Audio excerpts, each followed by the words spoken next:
Mateo, ang henyo. Credit to the author. 85 hanggang 74. Ang mga pangalan po na nandito ay galing sa mga name generator. Kung meron man pagkakatulad sa mga pangalan ng tao o lugar at pangyayari, ito ay tunay na hindi sinasadya. Kahit na umubo siya ng dugo, patuloy na tumataas ang aura ni Mateo. Dahil sa 8-layer wave na nagpapawalang bisa sa epekto ng 10 direct ional lightning movement, hindi naman talaga malala ang mga pinsala ni Mateo. Sa ilalim ng gulat ng mga mata ng lahat, mabilis na nakarating ang cultivation realm ni Mateo sa 7th level Essence Tree Realm. Ang pag-abot sa ikapitong antas ng Essence Tree Realm ay nangangahulugan ng paghakbang sa huling minor na yugto sa Essence Tree Realm. Tiyak na lalakas ng husto ang lakas ni Mateo. Gayunpaman, hindi pa rin tumigil ang pagkamangha na idinulot ni Mateo sa mga tao. Matapos makarating sa 7th level Essence Tree Realm, hindi humina ang aura ni Mateo. Nagpatuloy siya sa pag-atake patungo sa tuktok ng 7th level Essence Tree Realm. Sa isang hininga, narating ni Mateo ang tugatog ng ikapitong antas ng Essence Tree Realm. At pagkatapos, madali niyang nalampasan ang hangganan ng 8th level Essence Tree Realm. Saka lang unti-unting naging matatag ang aura ni Mateo, at huminto sa 8th level Essence Tree Realm.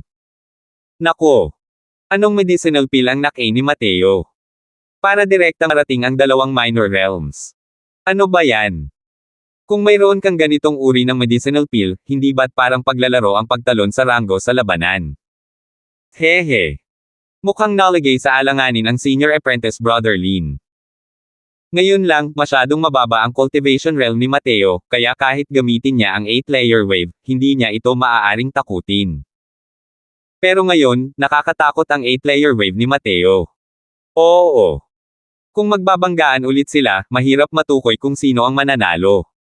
Ang 5-element spirit link pill ay isang medicinal pill na pagmamayari ng divine realm.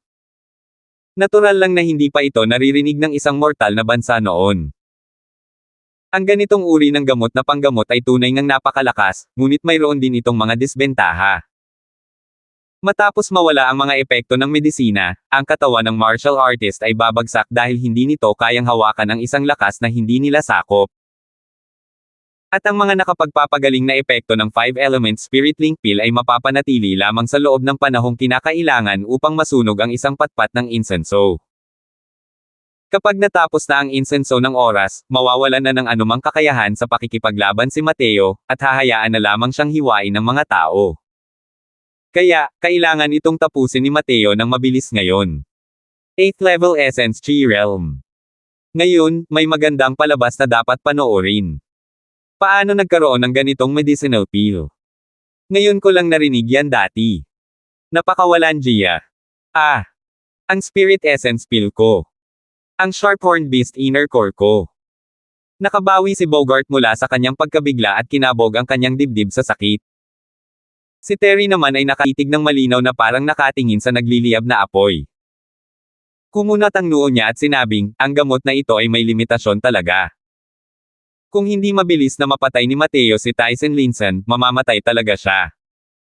Gulat na bulalas ni Bogart, ganoon nga. Gaya ng sabi ko, kung ang pagkain ng isang medicinal pill ay maaaring magpataas ng dalawang minor realm, ano pa ang saysay ng paglilinang? Pero kahit may limitasyon sa oras, ang medicinal pill na ito ay nakakatakot din. Isa itong mahalagang medicinal pill para sa pag-angat ng ranggo sa labanan.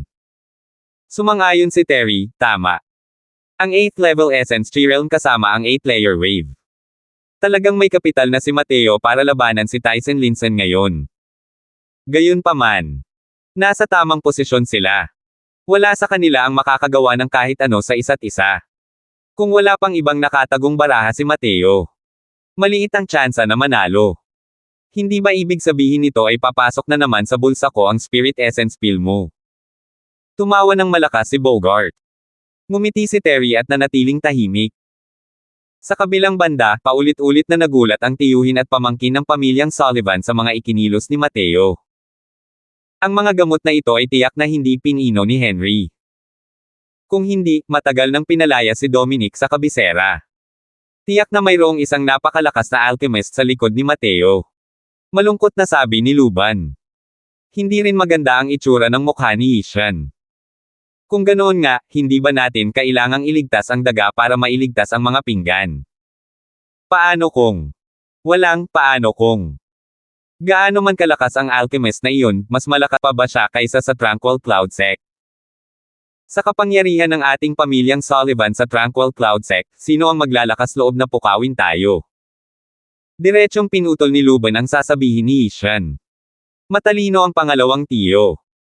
Dahil pinayagan siya ng alchemist na iyon na makapasok sa Central Academy, wala siyang masasabi kung mahatulan ng kamatayan si Mateo matapos labagin ang mga patakaran ng akademya. Iyan ang ideya. Ang mundong ito ay palaging pinapatakbo ng lakas. Hanggat tayo ay sapat na malakas, ang pagpatay sa kanya ay nangangahulugan na patay na siya. Ano ang magagawa niya sa atin? Hindi ganoon kalakas ang lakas ng isang alchemist, kaya ano ang magagawa niya kahit na siya ay isang hari ng alchemy? Nakikita mo na ba? Pinunasan ni Mateo ang dugo sa gilid ng kanyang bibig at sinabing may malamig na ngiti. Lumungkot ang mukha ni Tyson Linson, ngunit nanatili siyang matigas ang ulo habang sinasabi, "Humph." Pansamantalang pagtaas lamang ito sa cultivation realm. Marangya ngunit walang kabuluhan. Ano ang silbi? Kung ito man ay magarbo ng walang laman o hindi, hindi mo ba malalaman pagkatapos mong subukan? Inilapit ni Mateo ang kanyang daliri kay Tyson Linson ng may pagmaliit. Kung isasantabi mo ang katotohanang isa kang peking 8th level Essence Tree Realm, ano pa ang magagawa mo kahit na isa kang tunay na 8th level Essence Tree Realm? Sumayaw ang kidlat sa paligid ng kamao ni Tyson Linson, at muling gumana ang kanyang 7-star steps. Tumawa ng malamig si Mateo at muling nagpakawala ng 8-layer wave. Mas malakas na ang aura kaysa dati. Matapos makatawid sa 7th level Essence Tree Realm, ang lakas ni Mateo ay tumaas muli sa isang maliit na antas, at ang kapangyarihan ng 8-layer wave ay naging pambihira. Sa isang iglap ay nagtagpo ang isang kamao at isang palad. Pero sa pagkakataong iyon, isang abnormalidad ang nangyari. Nang ilang hakbang na lang ang layo nilang dalawa sa isa't isa, biglang ginawang daliri ni Mateo ang kanyang palad. Isang napakalakas na puwersa ang lumabas mula sa dulo ng daliri. Sa simula, puno ng kumpiyansa si Tyson Linson. Ngunit ngayon, lubhang nagbago ang kanyang ekspresyon nang sumalubong sa kanya ang amoy ng kamatayan. Ramdam niya ang takot ng di nakikitang puwersa mula sa dulo ng daliri ni Mateo. Kahit hindi kalakihan ang lugar, ang maliit na radius ng puwersang iyon ay walang kapantay ang lakas. Gayunpaman sa oras na ito, ang kanyang bilis ay umabot na sa limitasyon, at wala nang puwang para magmanyobra. Napakaikli ng ilang hakbang. Wala man lang oras para kumurap. Gustong iwasan ni Tyson Linson ang daliring ito gamit ang lahat ng kanyang makakaya, ngunit hindi niya magawa dahil sa reaksyon ng kanyang katawan. Matagal nang tumpak na kinalkula ni Mateo ang oras at hindi niya binigyan ng oras si Tyson Linson para magpalit ng galaw. Ang layunin niya ay pumatay, hindi makipaglaban. Paano niya mabibigyan ng pagkakataon si Tyson Linson na baguhin ang sitwasyon? Ang enerhiya ng protection ni Tyson Linson ay natusok na parang papel.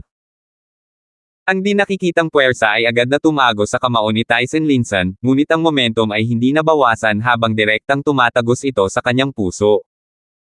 Nanghihinang bumagsak ang katawan ni Tyson Linson sa lupa. Hindi na siya humihinga. Ganap na yang finger. Ito ang tunay na pamatay na galaw ni Mateo. Sa panahong ito, bukod sa cultivation, ginugol ni Mateo ang halos lahat ng oras niya sa absolute yang finger. Ngayon, ang kanyang absolute yang finger ay nakultivate na sa malaking yugto ng tagumpay. Ang teknik na ito, ang absolute yang finger, ay isang komplementaryong teknik sa pakikipaglaban ng Spirit Bristle 9 yang Divine Art. Wala itong takdang grado. Kung bibigyan ito ng grado, dapat itong mapabilang sa hangganan ng tier isang martial techniques. Kahit gaano pa man kahirap o kalakas ang pag-cultivate, hindi maihahambing dito ang tier isang martial techniques. Ang kapangyarihan ng absolute yang finger na sinanay hanggang sa yugto ng dakilang tagumpay ay hindi na mas mababa kaysa sa mababang antas ng tier 2 martial techniques. Tanging si Mateo lamang ang makakapagsanay nito hanggang sa maging matagumpay sa loob ng maikling panahon. Kung ibang tao lang iyon, baka hindi nila ito masanay hanggang sa ganoong antas kahit pabigyan sila ng 10 o 20 taon. Kailangang malaman ng isa na 3 araw lang ang ginamit ni Mateo para linangin ang Stackong Waves Layered Palm, 8-layer wave. Siya. Talaga ang gumawa. Ang 6th level Essence Tree Realm ay nakapatay ng isang 1st level Spirit Condensation Realm. Anong nangyari ngayon lang? Ang galaw na natama ni Senior Apprentice Brother Lin ay tila hindi ang 8-layer wave. Nakakatakot talaga si Mateo. Kaya niyang tumawid sa isang malaking kaharian para lumaban, at patayin pa ang kalaban niya. Hindi sapat ang husay ng paningin ng mga estudyanteng ito at hindi nila nakita ng malinaw ang pagbabago ni Mateo sa kanyang huling galaw. Gayunpaman, kitang-kita ang resulta sa isang sulyap. Gumawa si Mateo ng isang bagay na mahirap nilang isipin. Matapos patayin si Tyson Linson, pagod na pagod din si Mateo. Hindi niya man lang maiangat ang kanyang daliri. Sa buong labanang ito, hawak ni Mateo ang ibabang kamay. Puno na ng mga sugat ang kanyang katawan. Ibinigay pa niya ang lahat para sa huling suntok, na siyang nagtulala sa kanyang mga pinsala. How? Nagpakawala ng mahabang hininga si Mateo. Pero sa sandaling ito, naramdaman ni Mateo ang pangangilig ng kanyang anit. Isang aura na sapat ang lakas para sakalin ang mga taong nakatutok sa kanya. Walang hiya na Mateo. Nangahas kang patayin ang kapwa mo estudyante sa loob ng akademya. Bilang unang elder ng disciplinary hall, hinahatulan kita ng kamatayan. Isang matayog na boses ang biglang umalangaw-ngaw, na muling nagpakalma sa kaba ng lahat na kanina lang ay halos lumuwag. Kaya ngayon ay mayroon tayong 2 normal na kabanata at 20 na mas release na kabanata. May kabuuang 22 kabanata ngayon. Isang masigabong palakpakan para sa ating masisipag na tagasalin, si Salafota. 86. Hindi inaasahan ang sigaw na ito. Walang nakapag-react agad. Nang tumugon ang lahat, isang anino na ang kumislap sa karamihan na parang kidlat, at dumating sa harap ni Mateo. Dahil nabighani sa aurang ito, muntik nang mawala ng malay si Mateo dahil sa pagkasakal. Masyadong malakas ang aura na ito. Kung hindi papansinin ang katotohanan, si Mateo ay kasalukuyang pagod na parang lamparang walang langis, kahit na nasa pinakamatinding kondisyon pa siya, imposibleng makaligtas sa dagok na ito. Hindi rin inaasahan ni Mateo na may isang taong walang hiya na tangkang atakihin siya. Maaari kayang mamamatay ng ganito kalungkot ang isang alchemy emperor ng kanyang henerasyon. Sa totoo lang, planado na ni Mateo ang mga bagay-bagay. Kahit pa pumatay siya ng tao, kailangan pa rin niyang dumaan sa paglilitis sa mas mataas na antas ng hukuman bago siya maparusahan ng kamatayan. At sa lahat ng iyon ay isang panahon para baguhin niya ang mga bagay-bagay. Sinong puwersa ang hindi gugustuhing hilahin siya pababa dahil lamang sa ipinakita niyang talento sa alkemiya at pakikipaglaban? Gayunpaman, kahit gaano pa kalaki ang kalkulasyon ni Mateo, hindi niya inaasahan na ang isang napakalakas na kalaban ay aambush para maglunsad ng palihim na pag-atake sa kanya pagkatapos niyang mapatay si Tyson Linson. Kinilala ni Mateo na si Ivan ang pinakamatinding kalaban niya sa akademya. Nakarating na siya sa 6th level Essence Tree Realm ngayon, kaya kahit tumalon pa siya, madali niya itong madudurog. Sinong unang elder ng disciplinary hall? Hindi man lang siya kilala ni Mateo. Sino ang mag-aakala na magtataglay siya ng ganito kalaking intensyong pumatay sa kanya, at direktang aatake para pumatay? Alam ni Mateo na wala siyang kalaban-laban dito kaya't ipinikit na niya ang kanyang mga mata para hintayin ang kamatayan. Nang makita si Mateo na nakapikit at naghihintay sa kamatayan, isang malupit na ngiti ang hindi sinasadyang sumilay sa sulok ng bibig ni Luban. Sakto ang tiyempo na pinili niya. Nang mabigla ang lahat sa lakas ni Mateo, agad niyang pinakawalan ang kanyang atake, para hindi makareact ang ibang tao. Bilang unang elder ng disciplinary hall, si Luban ay nasa half-step crystal formation realm na.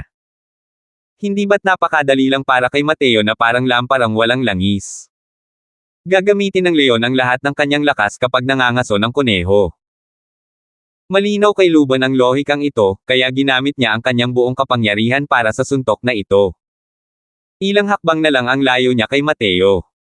Maraming tao ang pumikit na parang ayaw nilang makita ang dugo ni Mateo na kumakalat kahit saan. Tutal, isa siyang sumisikat na henyo. Mapapatunayan na ng lahat na basta't mabibigyan ng sapat na oras si Mateo, malalampasan niya sa kalaunan si Head Senior Apprentice Brother Terry. Ngayon, ang isang henyo na tulad niya ay babagsak ng napakabilis. Napakabilis ni Luban at nakarating sa harap ni Mateo sa isang kisap mata. Pero ng mga sandaling iyon, isa na namang abnormalidad ang nangyari. Biglang naramdaman ni Mateo ang isang malakas na unos mula sa likuran. Nang tumugon siya, isang anino na ang umikot sa kanya. Bang! Bang! Isang marahas na banggaan ang naganap na mas malakas kaysa noong nag-away sina Mateo at Tyson Linson. Naguluhan din si Mateo sa biglaang pagbabagong ito, ngunit hindi ito ang tamang oras para matarante siya. Siya ang pinakamalapit sa kanilang dalawa, kaya ang epektong natanggap niya ang malinaw na pinakamalakas. Isang malakas na pagsabog ang sumalubong. Kahit na nakatulong ang figurang iyon para makayanan niya ang halos buong pag-atake, napakalakas pa rin ng aftershock. Dahil walang oras para gumawa ng iba pa, mabilis na itinaas ni Mateo ang kanyang panangga. Fu! Napalipad si Mateo dahil sa shockwave at muling dumura ng dugo sa ere. Ang buong lakas ng isang half-step crystal formation realm, kahit na halos lahat ng atake ay na-neutralize na, ay sapat na ang lakas para sa kasalukuyang Mateo. Bumagsak ng malakas si Mateo sa lupa, at ang kanyang mga laman loob ay lumipat ng pwesto, na nag-iwan sa kanya sa matinding paghihirap. Bumaba rin ng malaki ang bilang na iyon, at nakapagpatatag lamang siya matapos umatras ng mahigit 20 baitang. Grog! Dumura rin ng dugo ang figurang iyon. Malinaw na nagtamo rin siya ng mga panloob na pinsala. Ngunit nanatiling nakatayo si Luban nang hindi gumagalaw. Makikita kung gaano kalakas ang kanyang lakas. Pero sa kasalukuyan, si Luban ay nakatingin sa figurang iyon ng may napakaseryosong mukha. Oliver! Talaga bang nang-ahas kang kalabanan ang iyong nakatataas? Sa tingin mo ba ay pangdekorasyon lang ang aking disciplinary hall? Tanong ni Luban sa malalim na boses. Ngayon lang malinaw na nakita ni Mateo ang figurang iyon. Si Guro Oliver pala iyon. Pero, bakit siya tinulungan ni Guro Oliver? Base sa suntok na ito, malamang na mas mababa ang lakas ni Oliver ng isang antas kaysa kay Luban. Malaki ang isinakripisyo niya para sa suntok na ito. Hindi maiwasan ni Mateo na malito. Gayunpaman, mas naantig siya. Kung hindi matapang na itinapon ni Oliver ang kanyang sarili, isa na sana siyang bangkay. Iniluwa ni Oliver ang natitirang dugo sa kanyang bibig, at malamig niyang sinabi, "Kumokontra sa aking superior." Sino nga ba ang kumakalaban sa kanyang superior? Kailan pa maaaring pumatay ng mga estudyante ang disciplinary hall nang hindi dumadaan sa pag-aproba ng dekano? Bilang unang elder ng disciplinary hall, inambush mo ang isang estudyante ng 6th level Essence Tree Realm. Gusto mo pa rin bang mamuhi? Humph! Nilabag ni Mateo ang mga patakaran ng akademya at pinatay ang mga kapwa niya estudyante. Nandito man ang dekano o wala, patay na siya. Isa pa, nalaman ko lang na bago pinatay ni Mateo si Tyson Linson, pinatay na niya ang student manager na namamahala sa Medicinal Garden, si Homer. Ang isang mabangis na baliw na mamamatay tao ay nararapat mamatay. Hindi nagbago ang mukha ni Luban habang malamig siyang tumugon. Gaya ng inaasahan, nang lumabas ang mga salita ni Luban, nagdulot ito ng malaking kaguluhan. Hindi pa rin naman ganoon kasama ang pagpatay kay Tyson Linson ng mag-isa. Ngunit ang pagpatay ng 2 tao ng magkasunod sa isang araw ay hindi sinasadyang nag-isip ang ilang tao na si Mateo ay isang ang mabangis na baliw na mamamatay tao. Hinding-hindi. Nagkaroon ba ng problema sa utak ni Mateo matapos ang bigla niyang paglakas, at siya ay naging isang mabangis at malupit na tao? Nabalitaan ko na ang pagsasanay sa mga batas sa paglilinang ng demonic path ay nagbibigay daan sa biglang pagtaas ng lakas ng isang tao, ngunit ang martial artist ay nababaliw. Huwag mong sabihin sa akin na si Mateo ay talagang palihim na nagsasanay sa ilang mga batas sa paglilinang ng demonic path. Malamang. Siya ay nasa 1st level Essence Tree Realm pa rin isang buwan ang nakalipas. Lumipas ang isang buwan, at nasa 6th level Essence Tree Realm na siya, at kaya pa niyang pumatay ng Spirit Condensation Realm. Labag ito sa lahat ng loika. Nabalitaan ko na ang mga batas sa paglilinang ng demonyong landas ay may napakalaking kapangyarihan, mas malakas kaysa sa karaniwang martial artist. Kung ganoon talaga, karapat-dapat lang talagang mamatay si Mateo. Nakakapukaw ng damdamin ang mga sinabi ni Luban. Noong una, marami pa ring taong nakikisimpatya kay Mateo. Ngayon, marami na ang nakaramdam na si Mateo ay naglilinang ng mga batas sa paglilinang ng demonyong landas at nararapat na mamatay.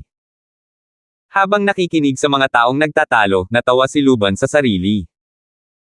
Hanggat nananatili siyang nasa panig ng hustisya, walang makakapagsabi kahit na pilit niyang pinatay si Mateo ngayon. Naririnig mo ba yan? Sa kasalukuyan, pinaghihinalaan ko na si Mateo ay nagtanim ng ilang batas sa paglilinang ng landas ng demonyo, at isasagawa ko ang pagbitay agad-agad. Mayroon pa bang ibang tumututol? Si Luban ay mayroong kahangahangang matuwid na anyo. Tumawa ng malamig si Oliver at sinabing, kahit na nagsanay si Mateo ng ilang batas sa paglilinang ng landas ng demonyo o hindi, kailangan pa rin itong maghintay hanggang sa bumalik ang dekano para magdesisyon. Sinusubukan mo bang hamanin ang awtoridad ng dekano sa pamamagitan ng paggawa ng isang desisyon sa isang panig lamang? Hindi rin hanggal si Oliver. Ang pagtulak pababa ng isang malaking sombrero ay nagbigay kay Luban ng matinding sakit ng ulo. Humph! Lahat ay may karapatang parusahan ang mga taong galing sa malademonyo at hindi tradisyonal na landas. Nakapatay na si Mateo ng 2 kapwa estudyante. Hindi pa ba ito sapat para sa parusang kamatayan?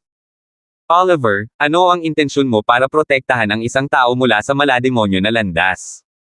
Nasa momentum si Luban at ayaw niya silang palampasin. Patuloy siyang gumamit ng mga salita para magbigay ng pressure. Sa paraan ng kanyang pagsasalita, determinado na si Mateo na isa siyang taong galing sa landas ng demonyo. Natural lang na hindi maniniwala si Oliver. May galing sa landas ng demonyo.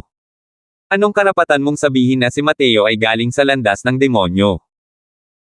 Hindi mo tinanong kung bakit pumatay ng tao si Mateo, at walang pakundangang nilagyan siya ng mga label. Ikaw, ang unang elder ng disciplinary hall, ay tunay na kahanga-hanga. Humph! Matigas ka pa rin ng ulo. Kung hindi siya taga-demonyo, paano mo ipapaliwanag ang bigla niyang paglakas? Kung hindi siya taga-demonyo, paano mo ipapaliwanag ang lakas niya sa pakikipaglaban na higit pa sa lahat? Lahat ay may karapatang parusahan ang mga taga-demonyo.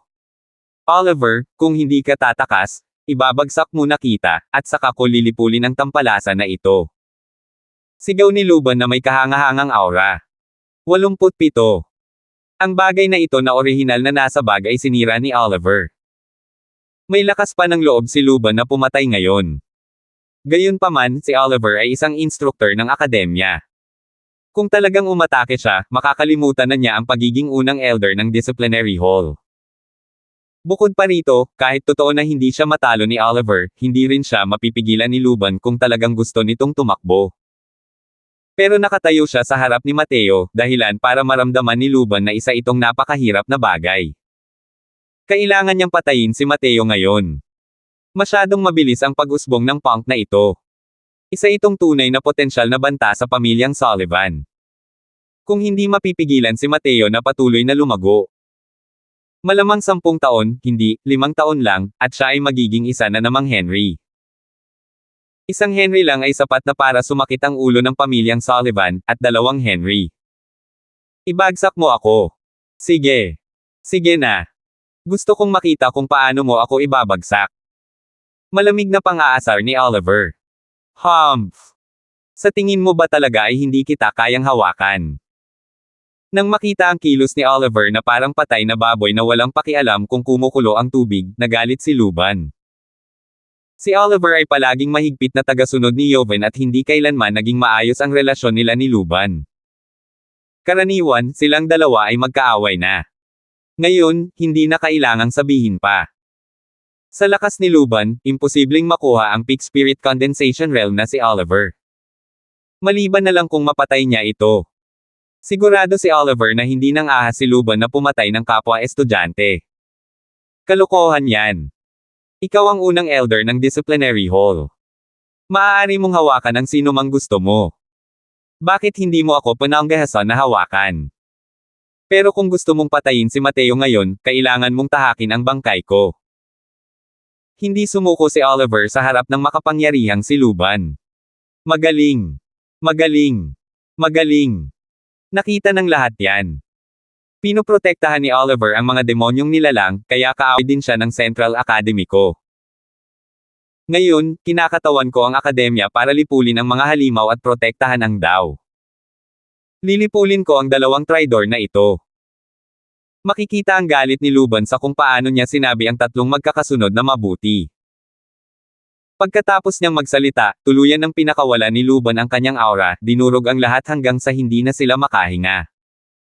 Nang akmang aatake na si Luban, isang magandang anino ang lumabas mula sa karamihan at tumayo sa tabi ni Oliver. Kung mapilit si Elderso na gumawa ng hakbang, ituring mo rin si Rosie bilang isang taong galing sa landas ng demonyo, at patayin mo ako. Walang pakialam na sinabi ni Rosie ang mga salitang ito, ngunit sapat na ang bigat nito. Maaaring hindi alam ng ibang tao ang pagkakakilanlan ni Rosie, ngunit paanong hindi alam ni Luban ang pagkakakilanlan ni Rosie? Kahit na mas mataas ang katayuan ni Luban sa Central Academy, hindi siya maglalakas loob na hawakan kahit isang hibla ng buhok ni Rosie. Ang Nanfeng clan ng Imperial Family ay palaging mahinhin, ngunit alam ng mga pamilyang may malalim na pinagmulan na ang Nanfeng Family Clan ang nangungunang dakilang pamilya sa estado ng Novaria at hindi isa sa mga nangunguna. Namangha ang lahat sa pagdating ni Rosie, kabilang na sina Luban at Oliver. Marami sa kanila ang hindi maiwasang maalala ang ilan sa mga tsismis na palihim na kumalat. Ngayon, mukhang hindi naman pala iyon mga tsismis na walang batayan. Sa oras na ito, naging kakaiba ang mga tingin na ibinigay ng mga estudyante kay Mateo. Kaya, ang kaya nitong Mateo ay hindi sa martial daw o alchemy daw, kundi sa paghabol sa mga babae. Ang tiyahin at pamangkin ng pamilya Feng ay palaging mga matataas na diyosa sa akademya. Maraming humahabol, ngunit walang sino man ang tunay na umasa na magtatagumpay sa paghabol sa kanila. Pero, nagawa ito ni Mateo. Dahil sa pagkakataong ito ay nanindigan sila upang tutulan ang unang elder ng disciplinary hall, hindi sila makapaniwala na sina Rosie at Mateo ay walang relasyon kahit pabugbugin sila hanggang mamatay. Siyempre, mas marami pang tao ang nakaramdam na nadungisan ang kanilang diyosa, at hiniling nila na sana ay makapunta sila roon at bigyan si Mateo ng dalawang mahigpit na sampal para ipakita ang kanilang kawalang hiyaan. Hindi lang sana sila ang mananampol kung gagawin nila ito ngayon. Lumingon si Rosie para tignan si Mateo na nakahiga sa lupa, hindi makagalaw. Dali-dali siyang lumapit para tulungan itong bumangon. Ang may akap ng isang magandang babae ay natural na isang bagay na dapat ikatuwa. Ngunit si Mateo ay kasalukuyang halos patay na, paano niya magkakaroon ng ganitong uri ng magagandang kaisipan? Maliban na lang, ang pag-amoy ng magaan na halimuyak na nagmumula sa katawan ni Rosie ay nagpakalma kay Mateo. Si Rosie naman ay kumunat ang noo at nagtanong, ayos ka lang ba? Tumawa ng mapait si Mateo at mahinang sinabi, mukha ba akong maayos sa paningin mo? Relax ka lang, hindi ako mamamatay. Hindi lang talaga ako makagalaw ngayon. Laika, siya. Muling kumunat ang noo ni Rosie. Ganito ka na, at nag-aalala ka pa rin sa iyong munting katulong. Kusta siya? Hindi pinansin ni Mateo ang saway ni Rosie at nagpatuloy sa pagtatanong. Bamantong hininga si Rosie. Dahil tinulungan mo siyang pigilan ang cold chi, maayos naman siya sa ngayon. Alam kong magdudulot ka ng gulo, kaya ipinasa ko siya kay Jiro, at pumunta ako rito ng mag-isa. Nang marinig ang sinabi ni Rosie, sa wakas ay nakahinga ng maluwag si Mateo. Maraming salamat. Tiyak na magpapasalamat ako ng lubos sa hinaharap. Natural lang na hindi isa sa puso ni Rosie ang pasasalamat ng ibang tao, dahil wala naman siyang kakulangan. Pero iba si Mateo. Ang katotohanan kaya niyang pinuhin ang mga Transcendent Grade Tier 2 medicinal pills sa 4th level Essence Tree Realm ay nagpapatunay na napakahalaga ng kanyang pasasalamat. Sabi ko na sa'yo na huwag kang mag-alala, at ayaw mo lang makinig. Hindi pa huli ang 10 taon para maghaiganti ang isang Ginoo. Ano ba ang pagmamadali? Ngayon, muntik mo nang sayangin ang buhay mo. Kontento ka na ba? Hindi binanggit ni Rosie ang tungkol sa pasasalamat at sa halip ay bumulong siya. Gayunpaman, ang mga salitang ito ay hindi parang reklamo, kundi mas parang pag-aalala ng isang munting asawa. Hahaha. Hindi naman huli ang 10 taon. Hindi na ako makapaghintay kahit isang segundo. Kung kailangan kong maghintay ng 10 taon para sa isang maliit na karakter na tulad niya, ano ang dapat kong gawin sa ibang tao? Tila may kung anong nag-udyok kay Mateo para sabihin ito. Hindi maintindihan ni Rosie ang kahulugan sa likod ng mga salita ni Mateo. Ngunit sa sandaling ito, ang mga mata ni Mateo ay napakasalimuot. Para itong isang matandang lalaki na nakaranas ng maraming pagbabago sa buhay at hindi isang 15 taong gulang na binata. Ano ba talaga ang pinagdaanan niya? Paano niya nagawang magkaroon ng ganito kalungkot at mapanglo na mga mata? Hindi sinasadyang nagsimulang magtaka si Rosie tungkol dito. Pero naunang nakabawi si Mateo at sinabing, may dala akong mga gamot para sa paggaling. Hindi ako makagalaw ngayon, maaari mo ba akong tulungan na inumin ang mga ito? Hindi. Gusto sanang tumanggi ni Rosie, pero nang maisip niya ang kasalukuyang kalagayan ni Mateo, nag-atubili siya. Kailan pa kaya nahawakan ni Rosie ang katawan ng isang lalaki gamit ang kanyang napakahalagang katawan? Kahit may damit sa pagitan, wala talagang tatalo. Hay nako.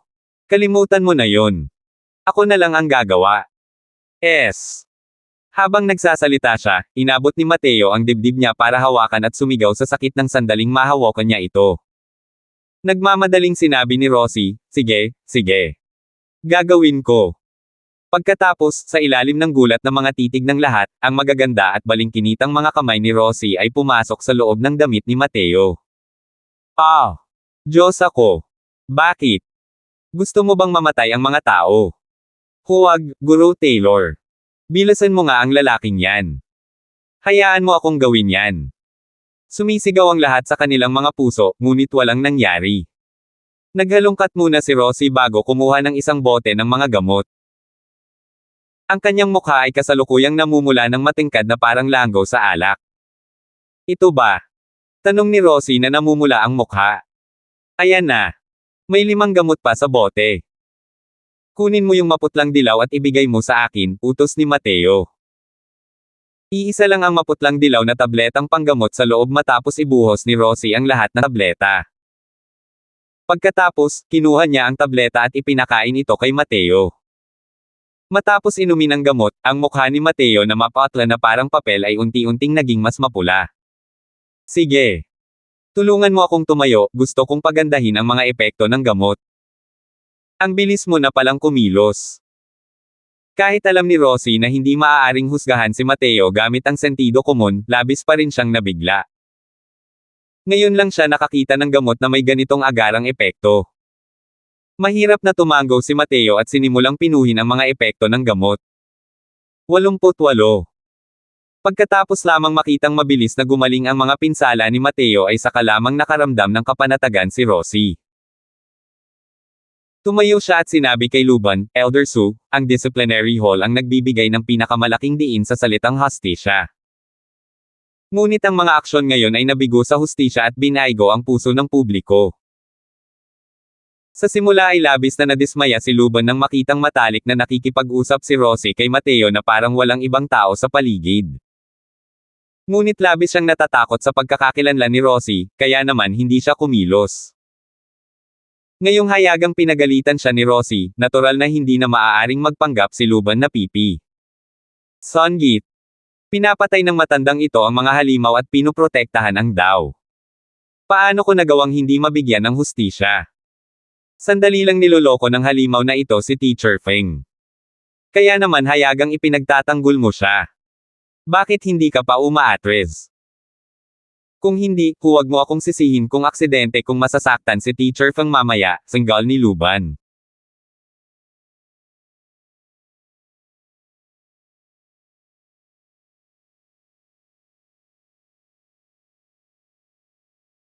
Luban.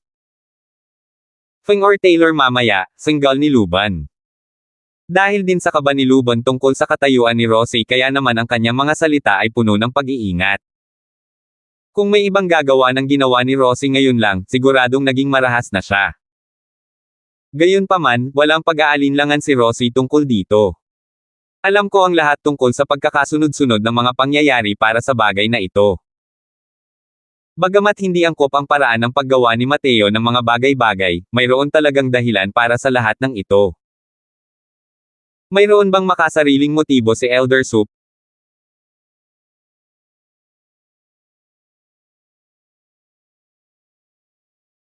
Iyong Nanfeng clan po papalitan ko ng Nolan clan. Busy kasi tayo kaya hindi makafocus, salamat mga kamaster. Sullivan para gustuhin siyang patayin ng walang pakundangan. Ang mga salita ni Rosie ay pumukaw sa gana ng lahat. Maraming taon na ang nakalipas mula nang may manggahas na pumatay ng mga tao sa Akademya ng Hayagan. Ano nga ba ang ginawa ni Tyson Linson at Homer para mapilitan si Mateo sa hakbang na ito? Nakakainis. Nilabag ni Mateo ang mga patakaran ng akademya at nakapatay ng 2 tao ng sunod-sunod. Hinala ng matandang ito na isa siyang demonyo kaya kumilos siya para patayin ito. Ano ang mga makasariling motibo nito? Natural lang na may makasariling motibo si Luban pero mapilit siya. Gayunpaman, nagpatuloy si Rosie nang walang pakialam nang hindi binabago ang kanyang ekspresyon. May mga bagay na nawawala ng saysay kapag nabunyag ito sa harap ng napakaraming tao. Nagulat si Luban nang marinig niya ang mga sinabi ni Rosie. Noon pa man ay naniniwala na si Rosie ay isang hanggal sa alchemy at walang pakialam sa ibang bagay. Sino ang mag-aakala na ang puso niya ay kasing linaw ng isang maliwanag na salamin? Ang talino talaga ng babaeng ito para maintindihan ang iniisip niya. Sa unang tingin, ang Fragrant Medicine Pavilion at Black Star Manor ay hindi mapagkakasunduan. Ngunit sa katotohanan, ang pamilyang Sullivan pa rin ang nakikipagpalitan ng suntok sa pamilya Ye sa dilim. Ang pag-angat ni Mateo ay nagparamdam kay Luban ng isang napakalaking banta. Kaya naman direkta siyang sumugod para pumatay. Hindi tila kakaiba ang mga bagay na ito sa mga taong sangkot sa mga pangyayari, ngunit napakahirap pag-ugnayin ang mga bagay na ito para sa mga taong nasa labas ng estado ng mga pangyayari. Maaari kayang matagal nang nag-iingat ang pamilyang Nolan laban sa pamilyang Sullivan. Hindi ito isang magandang senyales. Kahit ano pa ang dahilan niya, ang mga patakaran ay patakaran pa rin. Paano matitiis ang mga paglabag? Ayaw ni Luban na makarinig ng kahit anong dahilan. Ayon sa mga patakaran, dapat ay pansamantalang kinulong ni Mateo ang mga larin matapos pumatay ng mga tao at iniwan sa dekano at sa konseho ng mga nakatatanda ang paggawa ng pangwakas na desisyon. Hindi ba't nilalabag ni Elder Sullivan ang mga patakaran sa pamamagitan ng direktang pagpatay sa mga tao? Ano ang parusa para dito alinsunod sa mga patakaran ng akademya? Hindi sumuko si Rosie. Ang mga patakaran ng Central Academy ay hindi lamang para sa mga estudyante. Gayun din, ang dekano at mga elder ay naharap sa maraming paghihigpit. Ang pagpatay ng mga tao nang walang pahintulot bilang unang elder ng disciplinary hall, ayon sa mga patakaran ng akademya, ay pagtanggal sa posisyon ng unang elder. Siyempre, ang dekano ang pinakamahalagang nilalang sa Central Academy. Galit na galit si Luban. Patuloy siyang kinakalaban ng batang babaeng ito sa lahat ng paraan, at ngayon, siya ay talagang na-reverse checkmate. Mukhang imposible nang patayin si Mateo ngayon. Pero biglang nagbago ang isip niya at nakaisip siya ng ibang plano. Humph! Dahil sinasabi mong hindi ako sumusunod sa mga patakaran, sige. Gagawin ko ang mga bagay-bagay batay sa mga patakaran ngayon din. Mga kasama, samahan ninyo si Mateo sa assembly hall sa likod ng bundok. Sabihin ninyo sa 2 deputy dean at sa lahat ng elder na pumunta sa assembly hall para sa isang magkasanib na pagdinig. Biglang nagbago ang tono ni Luban. Kumunat ang noo ni Rosie at naisip sa sarili na ang hirap talagang pakisamahan nitong si Luban. Mukhang determinado na siyang sentensyahan ng kamatayan si Mateo ngayon. Hindi niya maaaring tanggihan ang kahilingan ni Luban. Kung hindi, magiging pagtatanggol na lang talaga ito sa isang demonyong lahi. Ayon sa mga patakaran ng akademya, maaaring magkasamang magdesisyon ang konseho ng mga nakatatanda sa mga mahahalagang bagay kapag wala ang dekano. Pero sa totoo lang, kahit na nasa akademya si Jovan, ang Elders Council ang siyang nagpapasya sa mga bagay-bagay sa akademya sa halos lahat ng oras. Bihirang magpakita ng mukha si Jovan sa harap ng lahat. Sa ilalim ng utos ni Luban, 2 estudyante ng disciplinary hall ang gustong dakpin si Mateo at tumungo sa assembly hall sa likod ng bundok.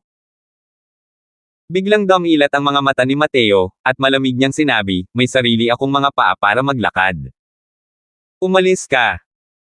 Kahit ang lakas ng mga estudyante ng 2 disciplinary hall ay mas mababa kaysa kay Tyson Linson.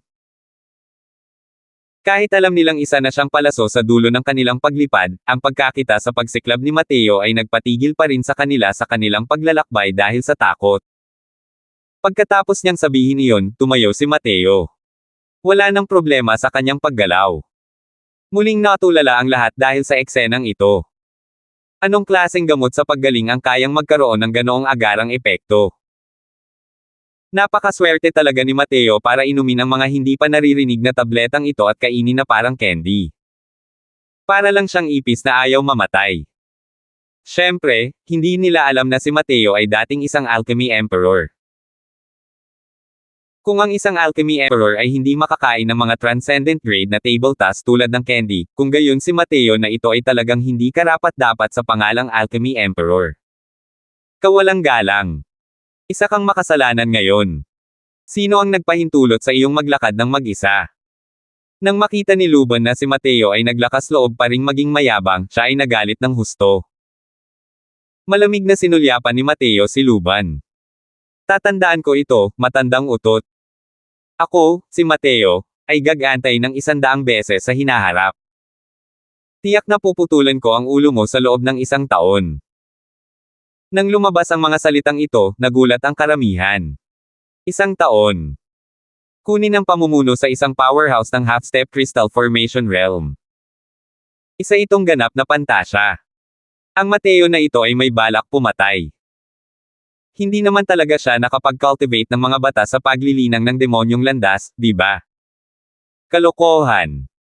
Hindi mo ba narinig si Teacher Taylor? Talagang higit pa sa nakikita ng mata ang sinasabi nito.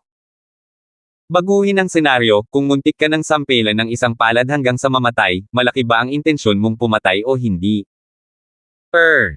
Totoo yan.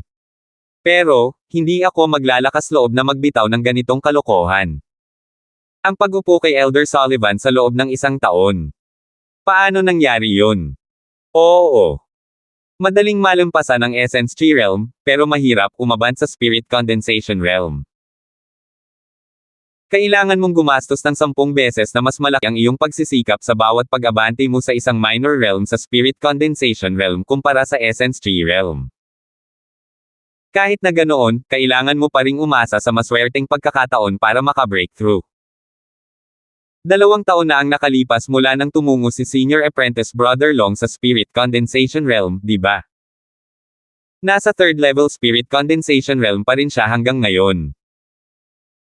Maaaring henyo si Mateo, pero hindi ako naniniwala na magkakaroon siya ng lakas para patayin si Elder Sullivan sa loob ng 1 taon kahit pabugbugin mo ako hanggang mamatay. Tutal, nasa 6th level Essence Tree Realm pa lang siya. Kahit hindi rin ako naniniwala, pero parang 1 buwan lang ang ginugol ni Mateo para lumipat mula sa 1st level Essence Tree Realm patungo sa 6th level Essence Tree Realm. Iyon. Natural lang na itinuring ng lahat na parang biro ang mga mapagmataas na salita ni Mateo. Napakahirap sumulong sa mga realm sa Spirit Condensation Realm. Ang dami ng enerhiya ng asensya na kailangan para sumulong sa isang minor realm ay lubhang nakapangangilabot. Gaano man kagaling si Mateo sa pag-unlad, imposibleng makarating sa pinakamataas na antas ng Spirit Condensation Realm sa loob ng 1 taon. Bukod pa rito, magiging mas mahirap pa ang lumipat ng rango para makipaglaban sa Spirit Condensation Realm. Kahit na henyo si Mateo, kailangan niyang maging nasa 9th level Spirit Condensation Realm man lang para matalo si Luban, di ba? Hindi ba niya nakita ang peak Spirit Condensation Realm na si Oliver na nagsusuka ng dugo matapos ang isang palad ni Luban? Sa madaling salita, ang Spirit Condensation Realm at ang Essence Tree Realm ay dalawang magkaibang antas. Maging si Luban ay natigilan, at agad siyang sumabog. Ang ikinagalit niya ay hindi ang sinabi ni Mateo na pupugutan niya ng ulo ang lalaki, kundi dahil pinagalitan siya ng matandang utot. Si Luban ay may napakataas na katayuan sa akademya at may tunay na kapangyarihan. Sino ba ang hindi magrerespeto kapag nakilala niya ito? Kailan pa siya tinuro sa ilong at pinagalitan ng matandang utot? Bastos. Ang lakas ng loob mo na pag-alitan ako. Sa galit niya, gusto na sanang umatake ni Luban. Pero sa sandaling ito, may ginawa si Mateo na ikinagulat ng lahat. Sumisid siya at tumakas sa likod ni Rosie at sumigaw na tila inosente, "Guro Taylor, gusto akong saktan ng matandang utot na ito." 89. Ilang sandali lang ang nakalipas, si Mateo ay nagpapakita pa rin ng kahangahangang pagmamataas at nagkukumpulan habang kinukuhanan ng ulo ang mga tao.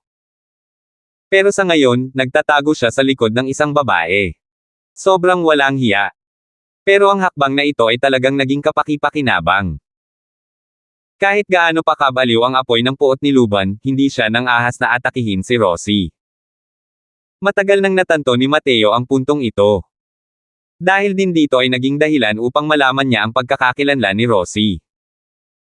Talagang hindi siya kasing simple ng isang ordinaryong instructor. Gayunpaman, sinaliksik ni Mateo ang kanyang mga alaala, at wala siyang maisip na kahit anong dakilang pamilya sa estado ng Novaria na may apelyidong Taylor. Guro Taylor, gusto ko pong pumunta sa assembly hall ng mag-isa. May problema po ba? Tanong ni Mateo nang may seryosong mukha. Bamantong hininga si Rosie at bahagyang tumango. Kahit na elegante at maganda si Rosie, ipinanganak siyang taglay ang kaiabangan ng pamilyang imperial. Hindi niya alam kung bakit, ngunit hindi niya kayang tanggihan ang binatang ito na nasa harap niya. Dahil paulit-ulit na sinaktan si Luban, ayaw na niyang mapahiya sa harap ng lahat. Malamig siyang sumengot at tumalikod na at umalis. Naniniwala siyang hindi sila mangangahas na hindi pumunta sa assembly hall. Pagkaalis ni Luban, yumuko ng malalim si Mateo kay Oliver. Maraming salamat sa Nagel iligtas buhay na biyaya ni Guro Oliver. Iwinagayway ni Oliver ang kanyang mga kamay at casual na sinabi, hindi mo ako kailangang pasalamatan. Kung gusto mong magpasalamat sa isang tao, magpasalamat ka sa dekano. Bago umalis ang dekano, partikular niya akong inutusan na huwag hayaang may mangyari sa iyo at alagaan kang mabuti. Natulala at lubos na naguluhan si Mateo sa dekano na ito na ngayon lang niya nakilala. Sa totoo lang, nailigtas mo ang iyong sarili. Biglang bumukas ang bibig ni Rosie. Paano? Sinabi ko sa dekano ang lahat tungkol sa iyong pagganap noong pagsusulit ng Alchemist. Ang pagpapahalaga sa isang henyo ay umusbong sa puso ng dekano, at kaya naman inayos niya ang pagpunta ni Guro Oliver para protektahan ka, paliwanag ni Rosie. Ngayon lang napagtanto ni Mateo. Ngunit nagmakaawa siyang hindi sumang-ayon sa sinabi ni Rosie. Ang pag-iipon ay nangangahulugang pag-iipon. Napakalaki ng utang na loob ni Mateo. Hindi isang taong walang utang na loob si Mateo. Natural lang na kailangang ibalik ang pabor na ito. Guro Oliver, pagkatapos makarating ni Mateo sa Spirit Condensation Realm, tiyak na ibabalik ang biyaya ngayon. Nangako si Mateo kay Oliver na parang sa walang katiyakang hinaharap, ngunit natural na nararamdaman ni Oliver ang sinseridad nito. Hindi pa rin niya alam kung gaano kabigat ang pangakong ito ni Mateo. Inutusan lang siya ni Joven na protektahan ng mabuti si Mateo bago umalis. Hindi niya alam kung anong dahilan at inakala niyang nagbago na ang isip ni Joven. Hindi na kailangan. Hindi ko ito ginagawa para sa anumang kabayaran. Hindi pa tapos ang round ngayon. Mukhang gusto ka pa ring patayin ni Luban. Akala ni Oliver ay puro pasasalamat lang ang ipinapahayag ni Mateo, at hindi niya ito isinapuso. Bahagya pang nahulaan ni Rosie ang isang bagay, ngunit hindi niya namamalayang nagliwanag ang kanyang mga mata. Ngunit hindi niya ito ibinunyag. Hindi niya namamalayang inaabangan niya kung anong antas ang mararating ng alchemy skills ni Mateo pagkatapos niyang makarating sa Spirit Condensation Realm. Mateo, nakita ko ang hitsura ni Luban ngayon lang. May kumpiyansa siyang maaayos ang bagay na ito sa konseho ng mga nakatatanda. Dapat kang mag-ingat. Kapag sinentensyahan ka na agad ng konseho ng mga nakatatanda ng parusang kamatayan, hindi na rin natin ito maaaring kontrahin, kumunot ang noo ni Rosie at sinabi. Ganoon ba kalakas ang konseho ng mga nakatatanda?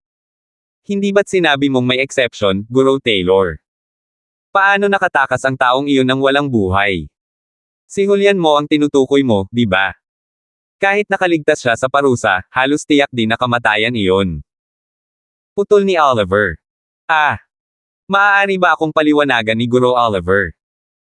Gayunpaman, umiling si Oliver at sinabing, hindi mo maaaring sundan ang landas ni Julian mo. Sumuko ka na.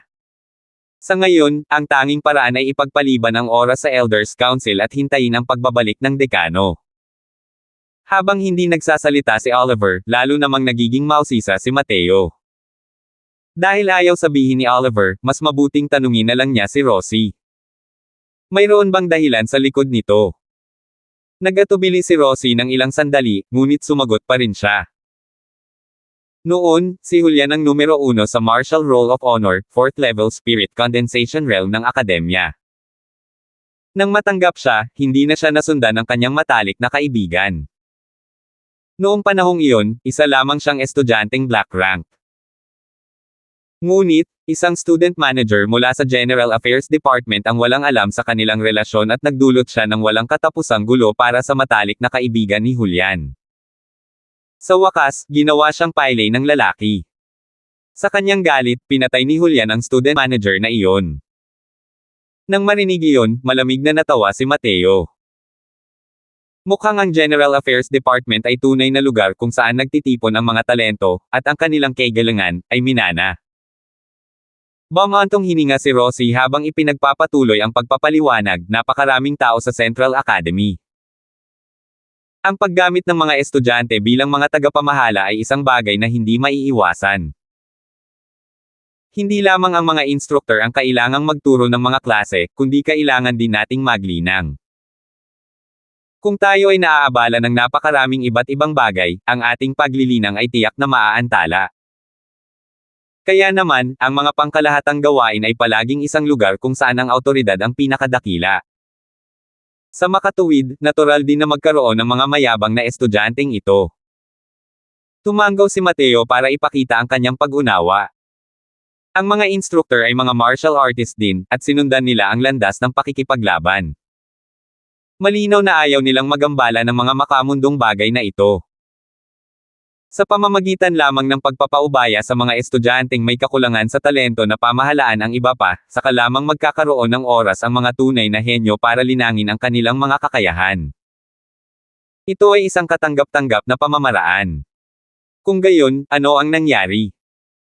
Kung gayon, hindi na hinintay ni Julian na harapin siya ng akademya. Mag-isa siyang naglakad papunta sa Nine Heavens Peak sa likod ng bundok at humakbang papunta sa Nine Heavens Road, na halos tiyak na kamatayan. Ngunit nalampas niya ito. Gayunpaman, ang Nine Heavens Road ay talagang hindi isang bagay na kayang daanan ng agos. Sumunod si Oliver.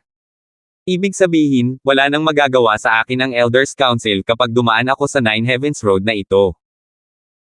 Hindi pinansin ni Mateo ang mga salita ni Oliver at sumagot ng isang tanong. Sa teorya, oo. Pero kailangan mong malaman na noong nalagpasan ni Julian ang Nine Heavens Road, nasa 4th level Spirit Condensation Realm na siya. Simula nang maitatag ang Central Academy, mayroong kabuoang 237 katao na sumubok sa Nine Heavens Road. Kabilang sa kanila ay 174 na estudyante ng Spirit Condensation Realm at 43 estudyante ng Essence Tree Realm, ngunit 5 tao lamang ang nakaligtas. Sa 10 taon na ito, tanging si Julian lamang ang nakaligtas. Ang mga estudyanteng hindi nakaligtas ay maaaring direktang namatay sa Nine Heavens Road o nawala ng malay, at naging ganap na baliw mula noon. Pero ang pinakamahalaga, wala sa 43 estudyante ng Essence Tree Realm ang nakaligtas. Tila nagalit din si Oliver, habang pinag-uusapan ang Nine Heavens Road. Ano nga ba ang nasa Nine Heavens Road? Tila hindi nagbago ang isip ni Mateo sa mga sinabi ni Oliver. Walang nakakaalam kung ano ang meron sa Nine Heavens Roads. Ito ay dahil bago pumasok sa Nine Heavens Road, ang mga estudyante ay dapat manampa ng isang heavenly daw oath na hindi kailanman isisiwalat ang anumang impormasyong matatagpuan sa Nine Heavens Road, paliwanag ni Oliver. Ganun ba? Nakakamangha.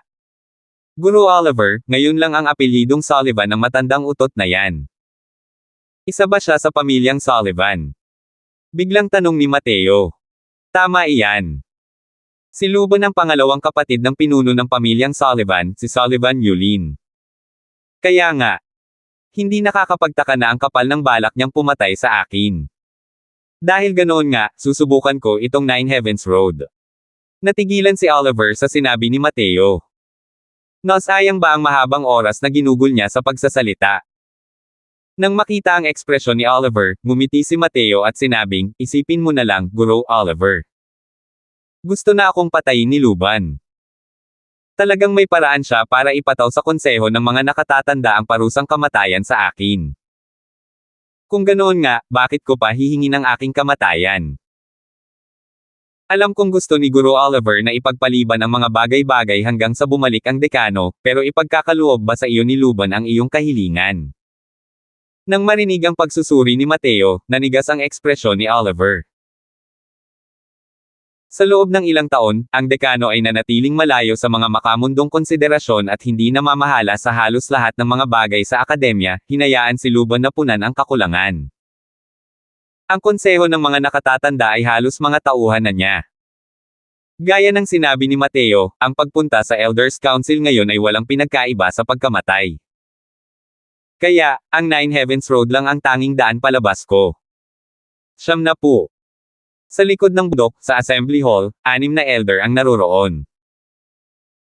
Bukod kay Luban, 2 pangalawang dekano, at 3 pang elder, ang 6 na taong ito kasama ang dekano ang bumubuo sa pinakamataas na awtoridad sa Central Academy. Siyempre, napakahalaga ng awtoridad ng dekano.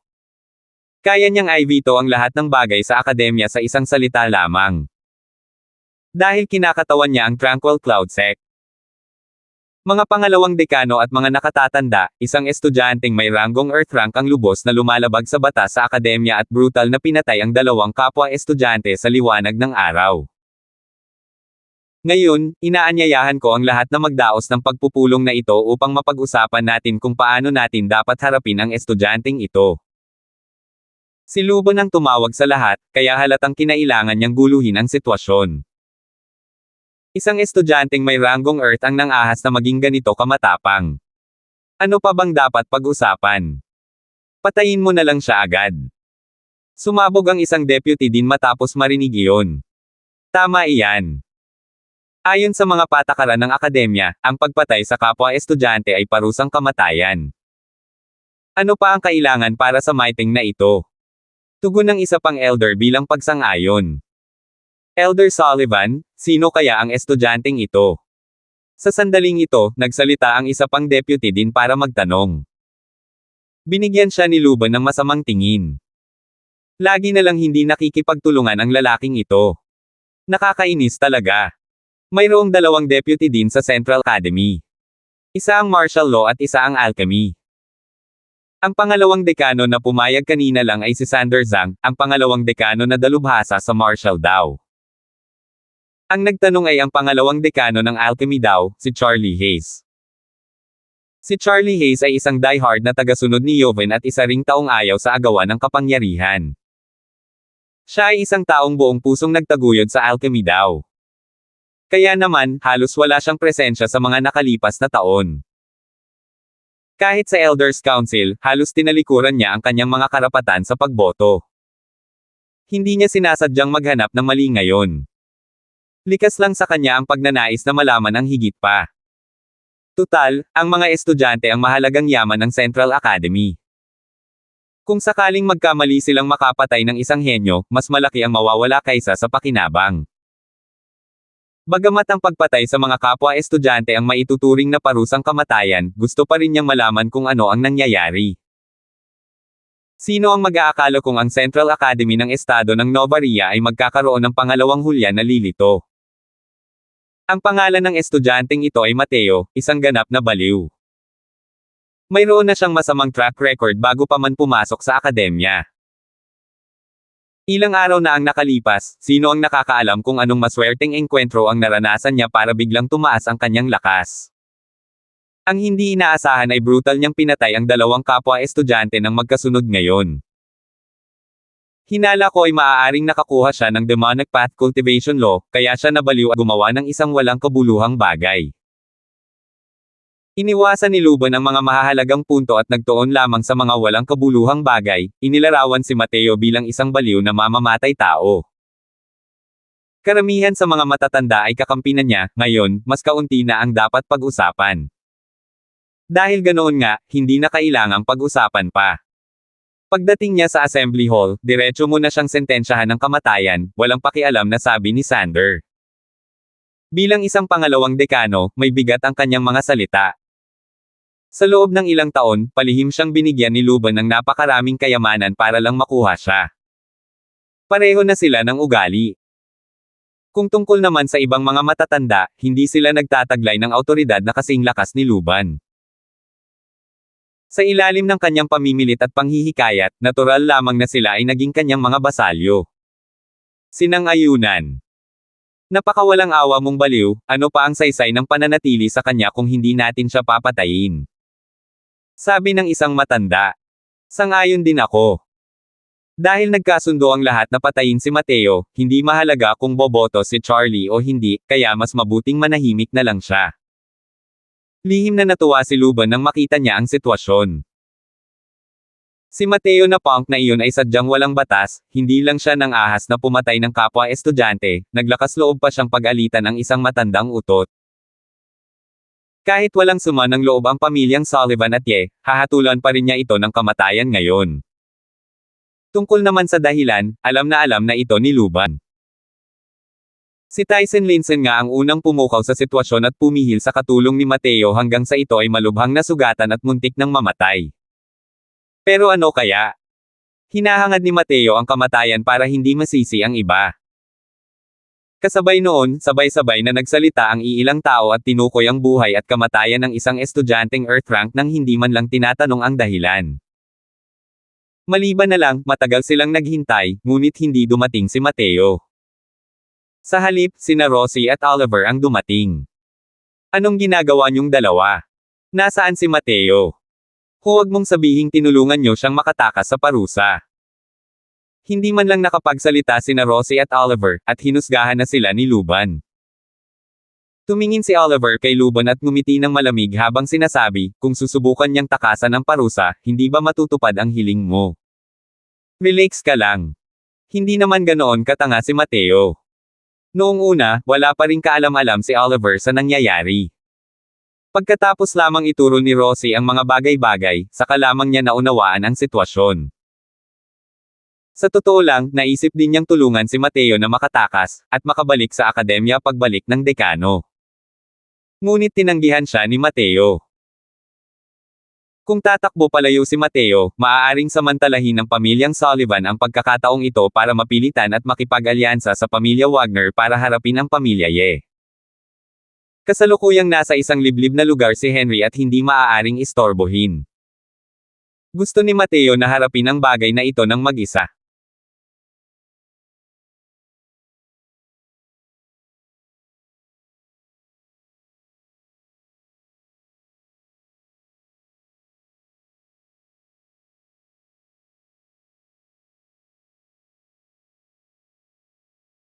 Yeor Croswell.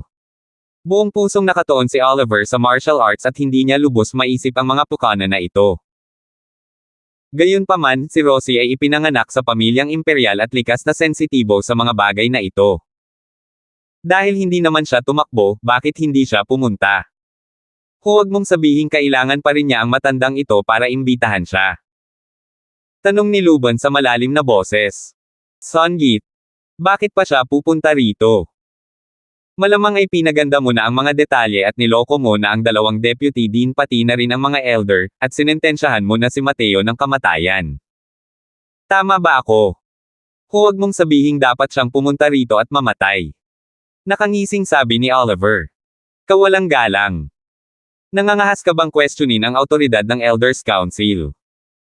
Ayaw mo na bang maging instructor? Nagngingit-ngit sa galit si Luban. Awtoridad ba ito ng konseho ng mga nakatatanda o ng awtoridad mo? Huwag mong subukang lituhin ang mga mata ng mga tao. Hindi sumuko si Oliver at mariing tutol kay Luban. Sige, sige. Kayong dalawa, tumigil na kayo sa pagtatalo. Wala rito ang pangunahing tauhan. Ano ang silbi ng pag-aaway? Oliver, sinabi mo pinaganda ni Elder Sullivan ang mga detalye. Hindi kaya't walang pinatay si Mateo. Singit ni Charlie noon. Maganda pa rin ang impresyon ni Oliver kay Charlie, kaya natural lang na hindi niya ito patatulunan. Magalang na sumaludo si Oliver gamit ang kanyang mga kamay at sinabing, totoo ngang may pinatay si Mateo, pero may dahilan iyon, hindi dahil sa kung anong demonyong landas na sinabi ni Luban. Ikinwento ni Oliver kung paano muntik nang ma-rape si Laika at malapit nang mamatay, na ikinagalit ni Mateo, dahilan para kumunat ang noo ni Charlie matapos marinig ito. Hindi ba't ang pangyayaring ito ay katulad ng nangyari kay Julian noon? Humarap si Charlie kay Luban at sinabing, Elder Sullivan, mukhang kailangan talagang ayusin ng maayos ang General Affairs Department na ito. Mas mababa ang posisyon ni Luban kaysa kay Charlie, kaya natural lang na hindi siya nang ahas na tumanggi. Sumagot siya, tama si Dinho. Kahit na walang sinabi si Dinho, lilinisin ko rin ang General Affairs Department pagkatapos ng kasong ito. Pero ang mahalaga pa rin sa ngayon ay ang pagharap sa kaso ni Mateo. Ano man ang dahilan niya, ang pagpatay ng 2 tao ng sunod-sunod ay paghamon sa mga patakaran ng akademya. Hindi ito dapat maging isang precedent. Kahit na may dahilan siya sa paggawa ng mga bagay-bagay, ang bilis ng kanyang pag-unlad ay sumisira sa sentido komon. Malamang na nililinang niya ang isang demonic path skill. Paano natin maliligtas ang isang taong tulad niya? Tama. Ipinagbabawal ng Central Academy ang pagpatay sa mga kapwa-estudyante. Ang mga mamamatay tao ay nahatulan na ng kamatayan. Huwag mong sabihin na dapat tayong gumawa ng exception para kay Mateo. Anong mga kakayahan ang mayroon siya? Ang aking pananaw ay patayin pa rin siya. Sabi ni Sander. Sumasang-ayon ako sa opinyon ni Dinzang. Hindi ito dapat hikayatin. Sang-ayon din ako. Nang makita ang sitwasyon, lumapit si Rosie at yumuko sa ilang tao, at pagkatapos ay sinabi niya, nandito si Rosie hindi para mamagitan para kay Mateo, kundi para ipaalam sa 2 deputy dean at sa mga elder na naghahanda si Mateo na hamanin ang 9 Heavens Road pagkalipas ng 3 araw. Kaya hindi siya dadalo sa pulong na ito. Ano? Gusto niyang hamanin ang 9 Heavens Road. Ang 6th level Essence Realm na kalabanan ang 9 Heavens Road. Hahaha. Akala ba niya makakatakas siya sa parusang kamatayan sa paggawa niyan? Dahil gusto na niyang mamatay, papanoorin ko kung paano siya mamamatay sa 9 Heavens Road. Biglang tumawa si Luban. 71. Ang balitang hinahamon ni Mateo ang 9 Heavens Road ay nagdulot muli ng kaguluhan sa akademya. Hoy, narinig mo ba? Gusto ni Mateo na harapin ang 9 Heavens Road. 9 Heavens Road. Baliw ba siya? Nasa 6th level Essence Realm pa lang siya. Siguradong kamatayan yan. Baliw talaga siya. Sinuwi ang mga patakaran ng akademya, pinatay pa ang 2 kapwa-disipulo ng sunod-sunod, pinagalitan si Elder Sullivan ng isang matandang utot, at pinagbantaan pa siyang babarilan sa loob ng 1 taon. Kung hindi siya baliw, ano na nga ba? Pero sa pagkakataong ito, wala na siyang ibang magagawa kundi magalit. Kung hindi niya hahamunin ang 9 Heavens Road, hindi na niya matatakasan ang kamatayan. Totoo iyan. Pero hindi ba't kamatayan pa rin kung susugod siya sa 9 Heavens Road? Mabuti na lang at kaya niyang agawin ang inisyatiba sa pamamagitan ng pagharap sa 9 Heavens Road. Kung hindi niya ito susubukan, ilalagay niya ang sarili niya sa awa ng iba. Kung ako iyon, pipiliin ko ring hamanin ang 9 Heavens Road. Sa palagay ko ay mayroon pa rin siyang kaunting kumpiyansa at iniisip niyang makakayanan niya ito. Kung bibigyan siya ng mas maraming oras para maabot ang Spirit Condensation Realm, naniniwala akong tiyak na makakalusot siya rito. Pero sayang naman. Wala pang nakalusot bilang isang Essence Tree Realm. Sa Central Academy, ang 9 Heavens Road ay kasing kahulugan ng kamatayan. 3 taon na ang nakalipas mula nang may humamon dito.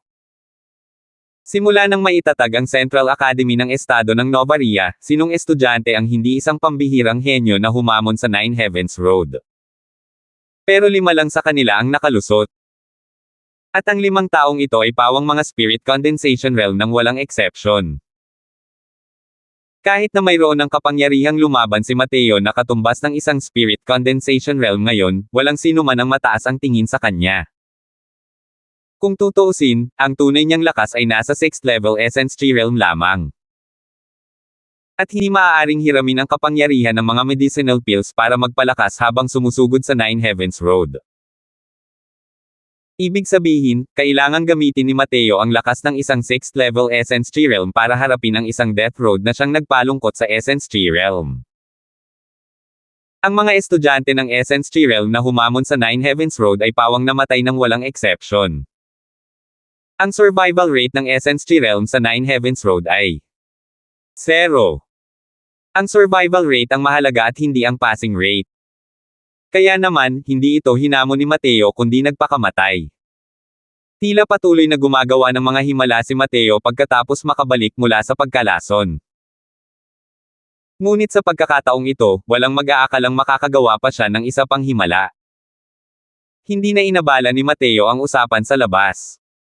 Inayos niya ang kondisyon ng kanyang katawan at inalagaan si Laika nang hindi ito hinahayaang mawala sa kanyang paningin. Simula nang mawala ng malay si Laika, hindi na siya nagising.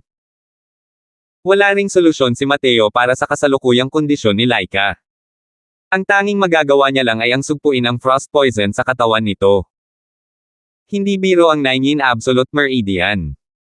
Kapag pumutok ito, para itong bulkang sesubog. Lalabas ng may di mapigil ang lakas. Kung isa pa ring Alchemy Emperor si Mateo ngayon, natural na hindi siya mabibigo ng 9 Absolute Meridian. Ngunit ang kasalukuyan niyang cultivation ay masyadong mababa. Mateo, Miss Laika, siya. Maaari bang kahit ikaw ay wala ring ideya para iligtas siya? Nang makitang ganito ang karaniwang kaibig-ibig at masunuring si Laika, nakaramdam si Rosie ng samot-saring emosyon. Hindi inaasahang tahimik din si Sandra sa tabi niya ngayon at hindi basta-basta nakipag-away kay Mateo. Bumantong hininga si Mateo at sinabing, maliban na lang kung nandito ang aking Panginoon, kung hindi. Hay nako! Sa kasalukuyang kalagayan ni Laika, kalahating taon lang ang matutulungan ko siyang mabuhay. Pagkatapos ng kalahating taon, sesubog ng lubusan ang lason ng hamog na nagyelo, at hindi ko na ito makokontrol pa. Karapat-dapat lang talagang mamatay ang Homer na iyon. Kung ako iyon, tiyak na tadteren ko na siya ng pira-piraso.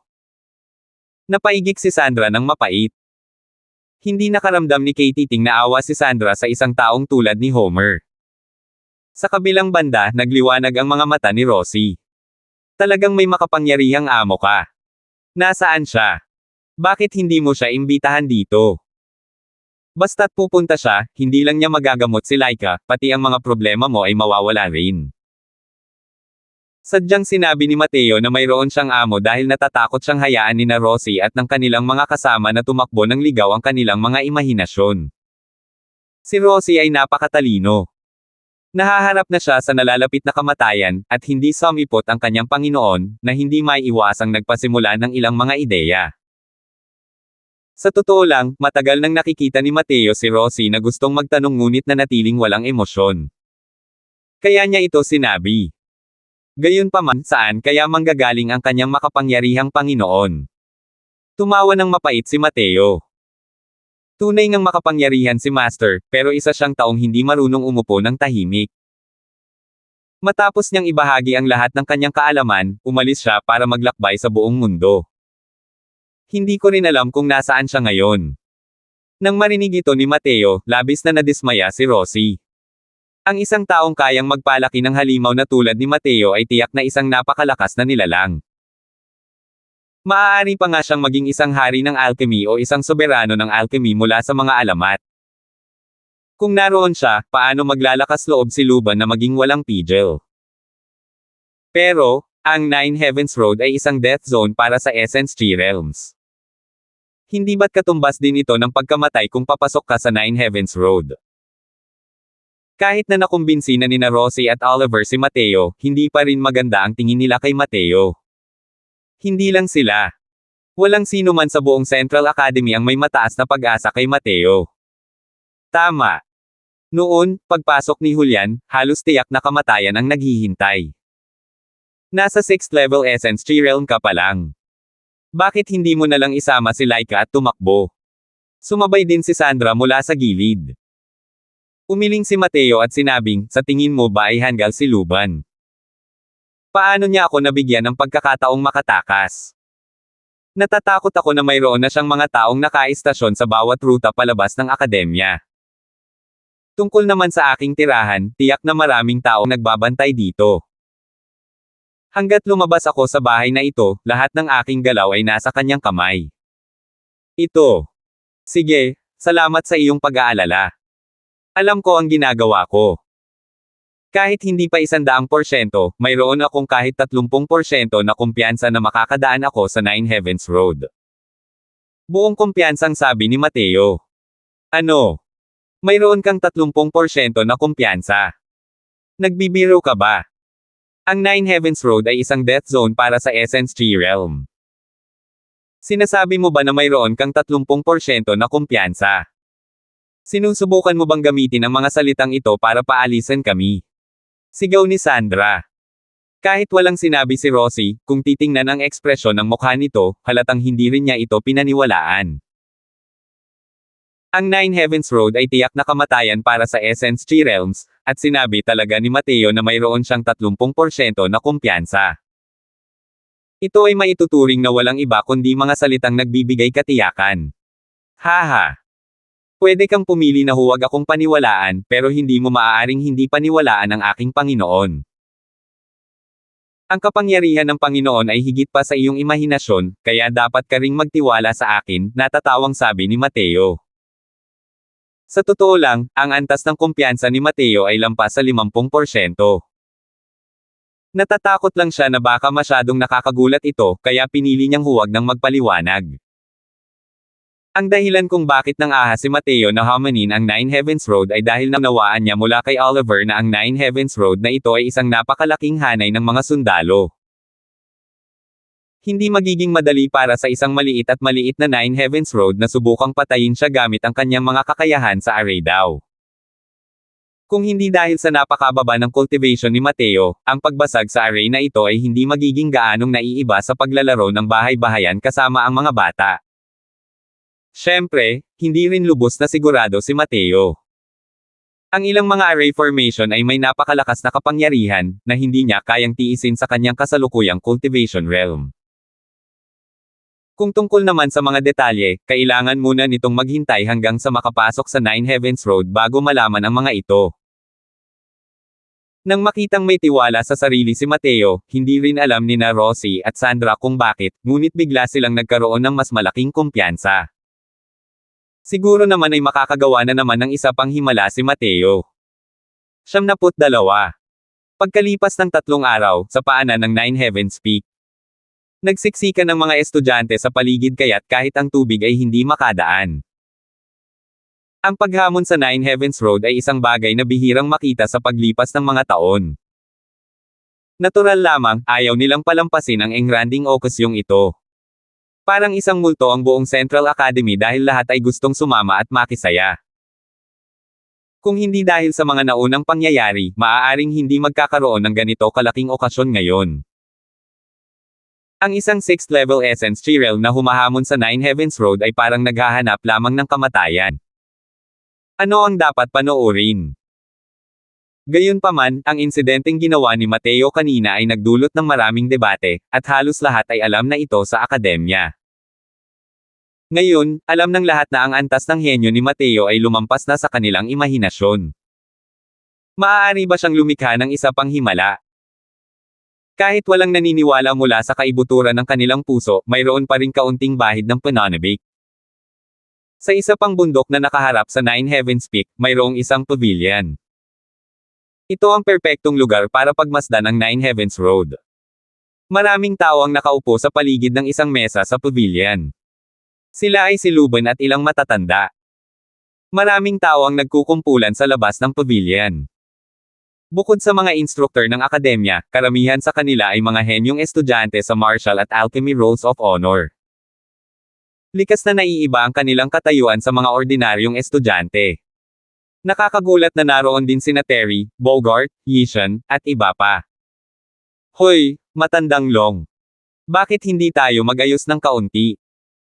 Paano kung ibalik mo sa akin ang panloob na kaibuturan ng matalas na sungay na halimaw? Biro lang naman yung bagay na yan dati, hindi mo na kailangang seryosohin, di ba? Walang humpay na kinukulit ni Bogart si Terry, gustong bawiin ang panloob na kaibuturan ng Sharp-horned beast na nawala sa kanya noong nakaraan. Hindi man lang siya tiningnan ni Terry at hindi na lang inabala ang sarili habang nakapikit at matiigang naghihintay sa pagdating ni Mateo. Sabi ko, bakit ang tanga mo? Napakalakas mo na. Para saan mo kailangan ang inner core mo? Mas mabuti kung ibalik mo na lang sa akin. Matandang Long, magsalita ka. Nandito na si Mateo. Nanginig ang mga talukap ni Terry, ngunit mabilis din niyang nabawi ang kanyang kahinahunan. Tumigil ka na sa pagpapanggap na ayos ka na. Hindi natin pag-uusapan yan. Pag-usapan natin si Mateo. Sa tingin mo ba ay may pagkakataon siyang makaligtas? Hindi ko alam. Labis na namangha si Bogart nang marinig niya iyon. Dahil ang sagot ni Terry ay, hindi ko alam, sa halip na, hindi ko kaya. Ganyan ba talaga kalaki ang tiwala ni Terry kay Mateo? Kahit na magkasalungat ang kanilang mga opinyon noon ni Terry, napatunayan ng resulta na tama si Terry. Ngunit sa pagkakataong ito, hindi maganda ang tingin ni Bogart kay Mateo. Nine Heavens Road. Kahit si Terry ay hindi nang ahas na subukan ito. Bagamat mataas ang tingin ni Terry sa kanyang sarili, alam niyang hindi niya naabot ang ganoong kalaking antas tulad ni Julian matapos niyang suriin ang kanyang sarili. Kahit si Julian ay muntik nang mamatay bago ito tuluyang malampasan. Paano niya ito makakayanan? Ibig mong sabihin, baka makalusot siya. Paano nangyari iyon? Hindi ba't sinabi mo na hindi niya kayang patayin si Tyson Linsen dati? At ang resulta? Nako, pakiusap. Hindi ito magkapareho, ha? Kahit 100 Tyson Linsen na magkasama ay hindi makakalagpas sa Nine Heavens Road. Kung pagsasamahin ang 100 Tyson Linsen, hindi rin naman kasing dakila ni Mateo. Walang maisagot si Bogart dahil totoo ang sinabi ni Terry. Biglang natuklasan ni Bogart na si Terry, na palaging mayabang, ay may mga senyales ng pagkilala sa kanyang pagiging mababa kay Mateo. Si Terry ay isang nilalang na hinahangaan ng lahat ng mga estudyante sa akademya. Palagi niyang nakakaligtaan ang lahat, kasama na siya, si Bogart. Pero, ang nilalang na ito ang siyang nagangat ng tingin niya ngayon, at tumingin sa isa pang estudyante na kapantay ng mga mata, at nakatingala pa nga. Hindi ito kapanipaniwala. Matandang Long, hindi ito katulad mo. Biglang nakaramdam si Bogart ng parang isang sorrow na nagdadalamati sa pagkamatay ng isang kuneho at same time na sinabi. Hindi masyadong nag-react si Terry, at malamig na sinabi lamang, nakalimutan mo ba ang pariralang na ipasa sa akademya? Ang mga henyo ay dapat malampasan. Huminga ng malalim si Terry, at dahan-daang sinabi, ako. Mas mababa ako sa kanya. Hay nako. Kahit ayaw kong aminin, pero totoo ang sinabi mo. Bamantong hininga rin ng malalim si Bogart. Gayunpaman, malamang na wala na siyang pagkakataong malampasan tayo. Hindi na siya makakalagpas sa Nine Heavens Road. Biglang dagdag ni Bogart. Sa pagkakataong ito, hindi na sumagot si Terry. Sa totoo lang, wala rin siyang gaanong kumpiyansa. 0 ang survival rate. Ang bilang na ito ay kasing hirap lampasan ng isang napakalaking bundok. Makatawid kaya si Mateo? Humph! Nagmamayabang talaga itong si Mateo para paghintayin siya ng napakaraming tao. Medyo naiinip na si Luban at nagreklamo. Oo. Oo nga, isang batang walang alam sa mga patakaran. Karapat-dapat siyang patayin. Pagsang-ayon ng isa pang nakatatanda. Mukhang naging alipors na siya ni Luban. Sa kabilang banda, ngumiti si Charlie at sinabing, hindi biro ang Nine Heavens Road. Natural lang na kailangan niyang gumawa ng masusing paghahanda. Ano pa ang dapat ihanda? Huwag mong sabihin na siya, isang Essence Chi Realm, ay makakaligtas. Kailangan pa rin niyang mamatay, pero inaantala niya ang oras ng napakaraming tao. Nakakapangilabot talaga. Labis na hindi nasisiyahan ang matandang iyon. Halatang pagod na siyang maghintay. Nang sabihin niya ito, walang sino man ang tumanggi dito. Ang mga paghahanda ay wala talagang gaanong kahulugan para kay Mateo. Sa kanilang pananaw, pinili na lang ni Mateo na tapusin ito ng mag-isa, sa halip na hayaan silang sentensyahan siya ng kamatayan. Ngunit pareho lang ang resulta. Kung tungkol sa kung makakaligtas ba si Mateo, walang sino man ang naniniwala roon. Mga sabi-sabi lang tungkol sa kakilakilabot ng Nine Heavens Peak ang naririnig ng mga estudyanteng iyon doon. Ngunit ang mga matatanda at instructor na ito ay nakakita ng mga bagong alon ng mga estudyanteng pumupuno sa mga puwang habang sila ay nahuhulog sa Nine Heavens Peak sa loob ng maraming taon. Kahit noong marami sa kanila ay mga estudyante pa lamang, ang mga tugatog ng talento ng kanilang henerasyon ay humamon sa Nine Heavens Road. Ngunit walang nagtagumpay. Kung tungkol naman sa 5 nakarating dito, sila ay mga nilalang na ngayon lang nila inaasam-asam. Walang nagduda na may potensyal si Mateo na dumaan sa Nine Heavens Road. Pero potensyal lang iyon. Nasa 6th level Essence Tree Realm pa lang si Mateo. Hindi pa nga siya nakakaabot sa huling minor stage ng Essence Tree Realm, kaya paano siya makakalampas? Sino sa mga estudyante ng Essence Tree Realm na nang-ahas na hamanin ang Nine Heavens Peak noon ang hindi walang kapantay na mga henyo? At ang mga estudyante ng Essence Tree Realm na pumunta upang hamanin ang Nine Heavens Peak, sino sa kanila ang wala sa 9th level Essence Tree Realm o kahit sa tuktok ng Essence Tree Realm? Namatay silang lahat. Makakaligtas kaya si Mateo? Malinaw ang sagot na hindi niya kaya. Nang sandaling iyon, nagkagulo ang mga tao sa paanan ng bundok. Dumating si Mateo. Sa likuran ni Mateo ay nakasunod ang 2 batang babae, sina Rosie at Sandra, pati na rin ang isang Oliver na may maitim na mukha. Hindi pinansin ng lahat si Oliver at nakatitig sa tiyahin at pamangkin ng pamilya Taylor na nasa likod ni Mateo nang may matinding inggit. Sino ba naman ang hindi gugustuhing makaranas ng ganitong klaseng treatment? Dahil sa pag-aasikaso ng 2 babaeng ito sa daan, kusang loob pa silang mamamatay.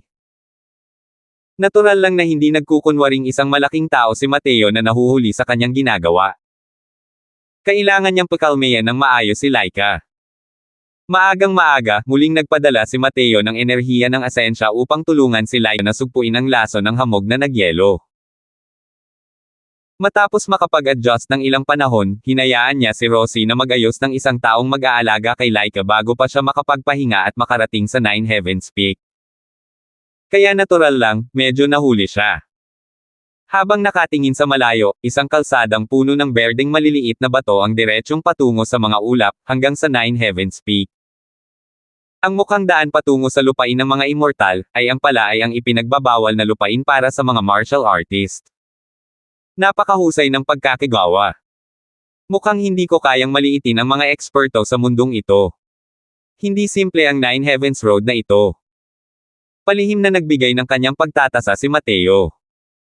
Ngayong dumating na si Mateo, automatikong nagsitayuan ang mga tao. Sa harap ng Nine Heavens Road, isang tapyas na bato ang itinayo roon. Doon, nakasulat ang isang linya ng mga salita. Hinarang ng isang martial artist si Mateo. Bago pumasok sa Nine Heavens Road, minampa ka muna ng Heavenly Daw Oath ayon sa nakasaad sa stone tablet. 73. Sumusumpa ako sa makalangit na daw, kapag nakatapak na ako sa daan ng 9 na langit, ang buhay at kamatayan ay nasa kapalaran na. Kung magtagumpay ako, hindi ko ipapakita ang anumang impormasyon tungkol sa daan ng 9 na langit. Kung hindi, patayin nawa ako ng langit. Nanumpa si Mateo ng isang beses ayon sa mga salita sa tapyas na bato at bahagyang naramdaman ang panginginig ng kanyang banal na kaluluwa. Alam ni Mateo na ito ang pakiramdam kapag ang banal na kaluluwa ng isang tao ay pumirma ng isang pangako sa makalangit na daw. Sa hinaharap, kung lalabagan niya ang sumpang ito, ipapataw ng makalangit na daw ang parusa mula sa langit, na wawasak sa kanyang katawan at kaluluwa. Ngayon, pwede na ba akong pumasok? Tumabi ang gwardya para payagan si Mateo na makadaan. Bumalik si Mateo kay Rosie at sa mga kasama niya, at sinabing, tulungan mo akong alagaan si Laika. Babalik ako agad. Pagkatapos, nilampasan ni Mateo ang gwardya at humakbang papunta sa Nine Heavens Road. Paghakbang pa lang sa unang baitang, biglang nagbago ang tanawin. Ang dating makitid na Nine Heavens Road ay biglang naging isang walang hanggang abot tanaw. Lumingon si Mateo. Naglaho na ang daan na pinanggalingan niya, at ang pumalit dito ay walang katapusang mga baitang pa rin. Ang buong bahagi ng Nine Heavens Road ay naging ibang mundo.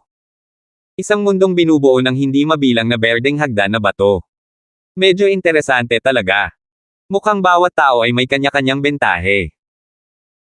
Kahit na ang husay sa pakikipaglaban ng lower realms ay hindi maihahambing sa divine realm, dumaan pa rin sila sa hindi mabilang na mga panahon ng pag-unlad at pagkabuo. Maraming bagay ang wala sa divine realm. Ang Nine Heavens Road na ito ay naging isang malayang mundo. Mukhang ang taong naglagay ng array ay mayroon ng malalaking nagawa, at ang array formation na ito ay isang kakaibang paaralan ng pag-iisip. Isang ibang estilo ito sa Divine Realm. Hindi maaaring maliitin ang Tranquil Cloud Sect. Napasinghap si Mateo sa paghanga. Ang buong pormasayo ng array na ito ay isinama sa isang maayos na realidad. Maraming ilusyon at killing array ang nahalo rito.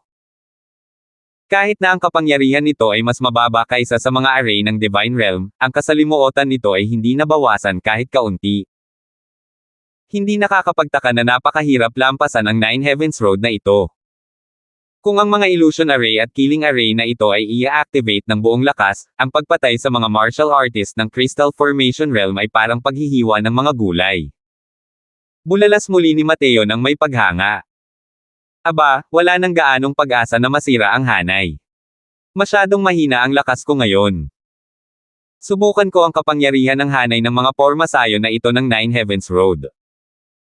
Pagkatapos niyang sabihin ito, mabilis na lumabas si Mateo. Tila na-activate ng hakbang pasulong ang mga hanay. Hindi mabilang na malalakas na hangin ang umugang patungo kay Mateo. Ang mga unos na ito ay hindi pangkaraniwang napakalakas at napakalamig na para bang kaya nitong lipulin ang lahat ng buhay sa mundo. Ngunit si Mateo lamang ang mayroon sa mundong ito, kaya natural lang na siya ang Panteria. Ang konsepto ng hangin. Mukhang ang Nine Heavens Road na ito ay ginawa para tulungan ang mga estudyante na magsanay. Pinag-isipan at pinag-ingatan ito ng husto. Pero, ang paggamit ng ganitong uri ng paraan ng pagsasanay ay tila masyadong malupit. Habang kahangahangang bumantong hininga si Mateo, sumabay siya sa hangin. Ang malakas at marahas na unos ay hindi talaga kayang magdulot ng anumang pinsala kay Mateo. Ang malalakas na unos na ito ay gawa ng tao sa pamamagitan ng lumikha ng mga pormasayon ng hanay na isinasama ang sarili niyang pagkaunawa sa konsepto ng hangin sa loob nito. Matapos maramdaman ang konsepto ng hangin sa gitna ng malalakas na unos, alam ni Mateo ang intensyon ng lumikha ng hanay na ito. Umaasa siyang maipaunawa sa mga estudyante ang konsepto ng hangin sa loob sa pamamagitan ng mga unos na ito. Gayunpaman, ilang tao ang makakaintindi sa konsepto ng hangin sa Essence Chi Realm o sa Spirit Condensation Realm. Sa pananaw ng ibang mga estudyante, ang malalakas na bug zone ng hangin ito ay umiiral para saktan ang mga tao, sa halip na tulungan silang maunawaan ang isang malalim na konsepto. Kung isa pa itong estudyanteng sumusubok sa Nine Heavens Road, malamang ay naubos na ng Strong Gale Round na ito ang napakaraming essence energy. Hindi nila kayang maging panatag tulad ni Mateo. Kailangan nilang gamitin ang kanilang mga essence energy shield para mapaglabanan ang lakas ng mga unos na ito. Kung hindi, ang malalakas na hangin ito ay magiging parang mga talam na hinihiwa ang kanilang katawan. Kahit ang mga estudyante ng Spirit Condensation Realm ay makakaubos na ng napakaraming essence energy matapos nilang malampasan ang round na ito. Lalo na ang mga nasa Essence Chi Realms. Kung gagamit ang mga estudyante ng Essence Chi Realm ng Essence Energy Protection para makayanan ang round na ito, direktang mawawala sa kanila ang 30% hanggang 40%, at ito pa lang ang unang round. Sa ilalim ng ganitong uri ng gastusin, hindi mamamatay ang mga Essence Chi Realms, saan sila maaaring tumakas. Sa kabaligtaran, hindi man lang ginamit ni Mateo ang kanyang Essence Energy para sa proteksyon. Iginalaw lang niya ang kanyang katawan kasabay ng lakas ng hangin, at ang mga daluyong ng hangin ay madaling lumutang sa kanyang katawan. Ang mga unos na ito ay parang isang higanteng teknik ng talim ng hangin, walang habas na tumatago sa espasyong ito. Omnidirectional at walang blind angles. Kung hindi bubuksan ng mga estudyante ang kanilang Essence Energy Protection pagkatapos nilang pumasok dito, magiging napakatindi ng kahihinatnan. Kung bakit hindi gumamit si Mateo ng Essence Energy Protection, iyon ay dahil ang kanyang pag-unawa sa konsepto ng hangin ay higit pa sa mga ganitong unos. Ang konsepto ng hanging nakapaloob sa mga malalakas na hanging ito, para kay Mateo, ay parang isang batang natututong maglakad. Natural lamang na mahirap siyang saktan. Hindi pa kasama rito na ang Falling Flower Floating Zero Sword technique ni Mateo ay sumasaklaw na sa isang napakalalim na konsepto ng hangin sa loob. Maliban na lang, ang cultivation realm ni Mateo sa Essence Tree Realm ay masyadong mababa at hindi kayang ilabas ang tunay na kapangyarihan ng konsepto ng hangin. Iyon lang. Kasunod ng pagtaas ng kanyang cultivation, ang kapangyarihan ng Falling Flower Floating Zero Sword ay lalong lalakas din. Bagamat nasa Essence Tree Realm pa lamang si Mateo sa kasalukuyan, sapat na ito para maiwasan ang mga atake ng malalakas na hanging ito. Hindi makita ni Mateo ang tanawin sa labas, ngunit nakikita ng mga tao sa bus ang sitwasyon ni Mateo. Para maging mas tumpak, hindi nila makita kung ano ang nangyayari sa loob ng mundo ng ilusyon, ngunit malinaw nilang nakikita kung ano ang ginagawa ni Mateo ngayon. Mayroong kabuoang 999 na baitang na bato sa Nine Heavens Road. Sa ngayon, mahigit 20 baitang na ang nalagpasan ni Mateo. Mula sa pananaw ng isang nakamasid, tila hindi maganda ang kalagayan ni Mateo.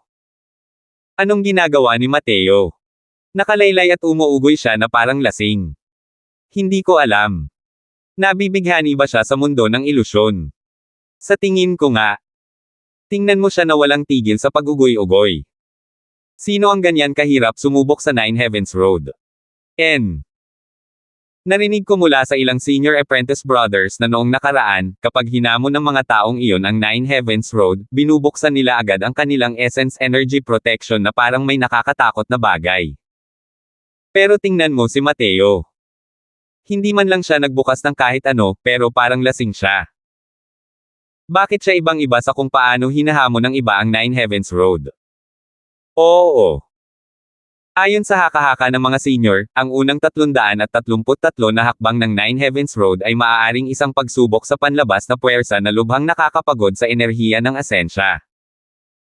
Ang mga makakalakad ng lampas sa 333 na hakbang ay lubos na mapapagod. Pero bakit maayos naman si Mateo? Maaari kayang iba ang kanyang nakasalubong sa mga senior. Talagang kamangha-mangha itong si Mateo. Ano man ang gawin niya ay kakaiba sa iba. Ang problema lang ay kung gagawin niya ito, mawawala ba siya sa unang 333 hakbang? Sa tingin ko may posibilidad talaga yan. Ha! Tingnan mo. Mukhang nakabawi na si Mateo. Tinitigan ng taong iyon ang sarili, at talagang hindi nalasing si Mateo. Patuloy siyang naglakad palapit. Sa isang tingin lang, masasabi ng mga nakasaksi na dapat ay dumaan si Mateo sa unang harang. Ito. Ang unang round ay natapos ng walang kahirap-hirap. Natigilan si Oliver na nakatitig sa figure ni Mateo nang may pagtataka sa mukha. Bilang isang instructor sa akademya, mas marami siyang alam kaysa sa ibang mga estudyante. Ang mga bagay na ito ay binuod gamit ang karanasan mula sa mga bagong silang na dugo ng mga estudyante. Ang unang 333 na hakbang sa Nine Heavens Road, at bawat 33 na hakbang ay isang maliit na hadlang.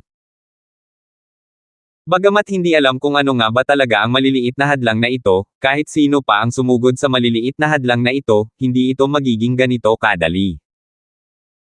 Higit pa rito, ilang estudyante ng Essence Tree Realm ang direktang nalipol sa unang minor barrier. Pero nagawa ni Mateo na malampasan ito sa pamamagitan lamang ng pag-ugoy-ugoy ng ganoon sa buong daan. 74. Daan ng 9 na langit, 999 na baitang. 30 baitang lang ang natawid niya dahil sa swerte, ang unang maliit na harang. Bawat isa sa kanila ay umaarte na parang nalampasan na niya ito. Malamig na sumanghel si Luban. Malinaw na labis siyang nadismaya sa pagkamangha ng lahat. Sa nakita niya, swerte lang ang paglampas ni Mateo sa unang harang. Bukod pa rito, ang paglampas sa unang harang ay walang kahulugan. Maraming Essence Tree Realms ang nakayanan itong tawirin. Ang tunay na kakilakilabot ng Nine Heavens Road ay nasa huling 333 na baitang. Oo. Isang tingin mo lang at masasabi mong madulas na punk itong si Mateo. Malamang ay mahusay siyang gumamit ng mga puwang. Malamang ay sinamantala niya ang ilang butas. Kaya naman napakadali lang para sa kanya. Sabat ng isa pang elder. Manam. Kahit ano pa ang sabihin mo, ang Nine Heavens Road ay isang death zone para sa Essence Tree Realm. Iyan ang katotohanang hindi mababago ni Newman.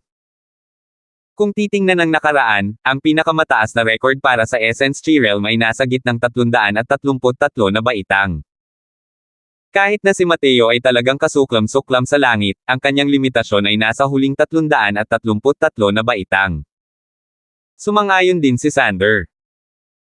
Hindi tulad ng ibang mga nakatatanda, ang pagganap ni Mateo ay nagbigay kina Oliver at Rosie ng mas maraming kumpiyansa. Ang pinaka-nakakatakot na aspeto ng mga unang 333 na hakbang na ito ay ang pagkaubos ng enerhiya ng asensya. Medyo mas maganda ang mga spirit condensation realm, ngunit napakahirap para sa enerhiya ng asensya ng isang essence tree realm na mapanatili hanggang sa huli. Kahit na mapalad silang malampasan ito, ang gitnang 333 na hakbang ay magiging mas nakakatakot kaysa sa harap na bahagi. Sa huli, mamamatay pa rin sila. Ngunit hindi man lang gumamit si Mateo ng proteksyon sa enerhiya ng asensya sa unang round.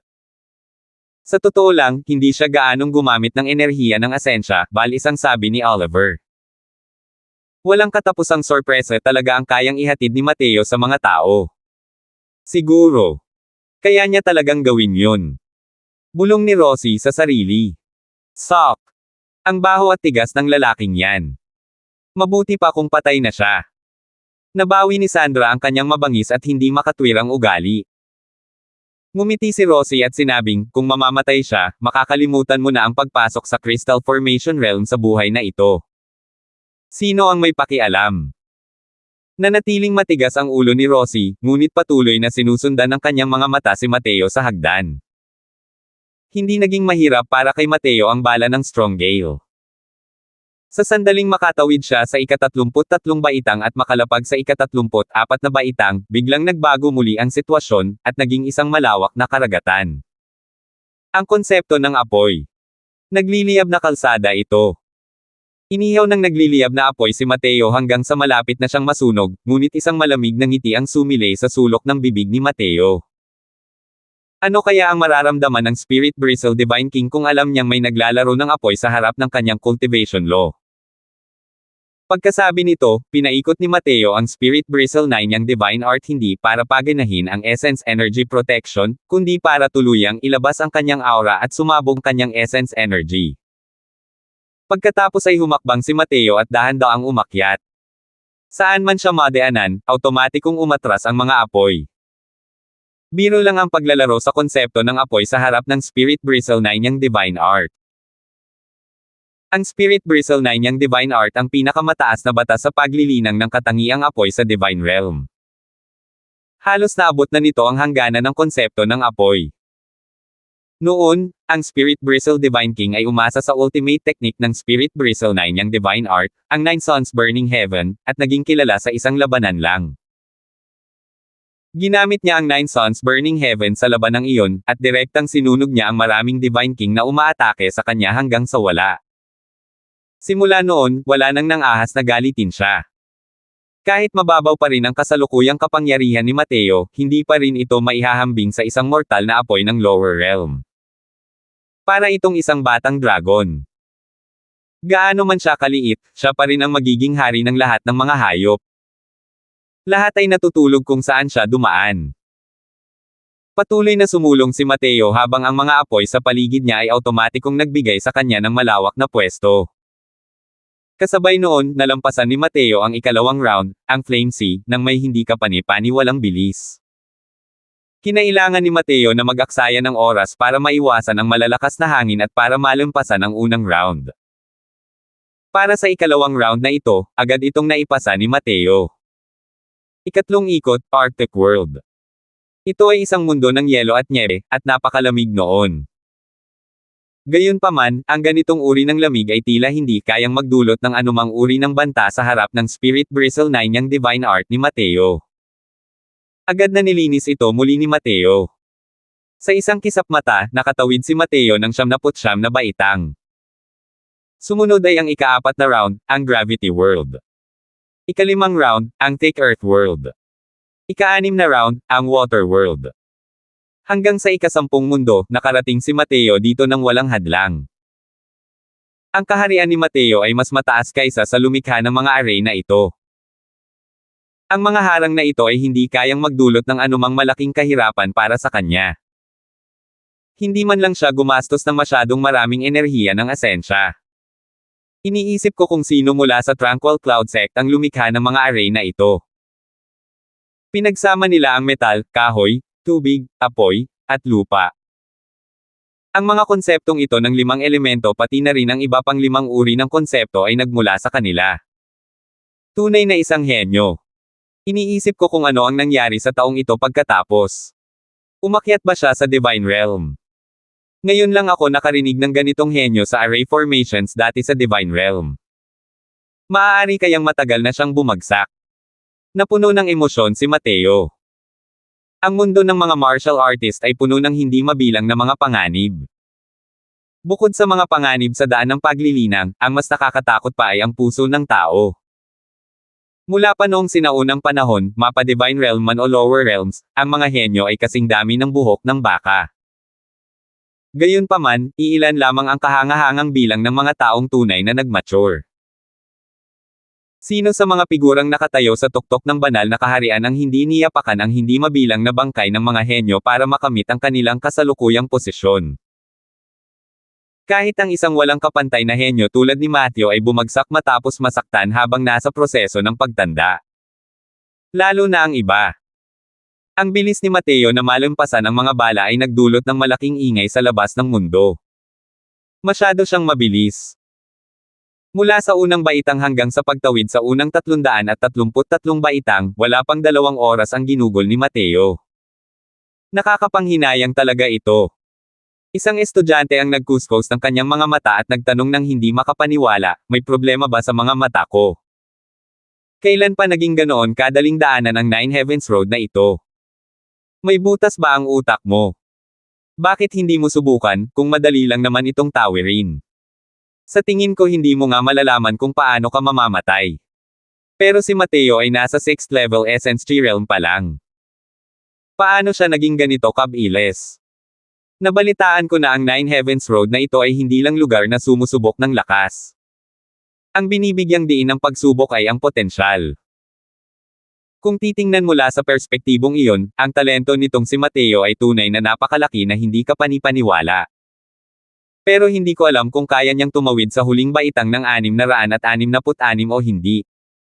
Baka naman kaya niya talagang lampasan to. Nagpalitan ng tingin ang dalawa. Pareho silang natakot sa naisip na ito. 6th level Essence Tree Realm na dumadaan sa Nine Heavens Road. Imposible ito. Talagang imposible. Ang Nine Heavens Road ay isang bawal na lugar para sa mga martial artist ng Essence Tree Realm. Hindi rin nila alam kung bakit, ngunit nang lumitaw ang kaisipang ito, para itong isang binhi, na nakabaon sa kaibuturan ng kanilang mga puso.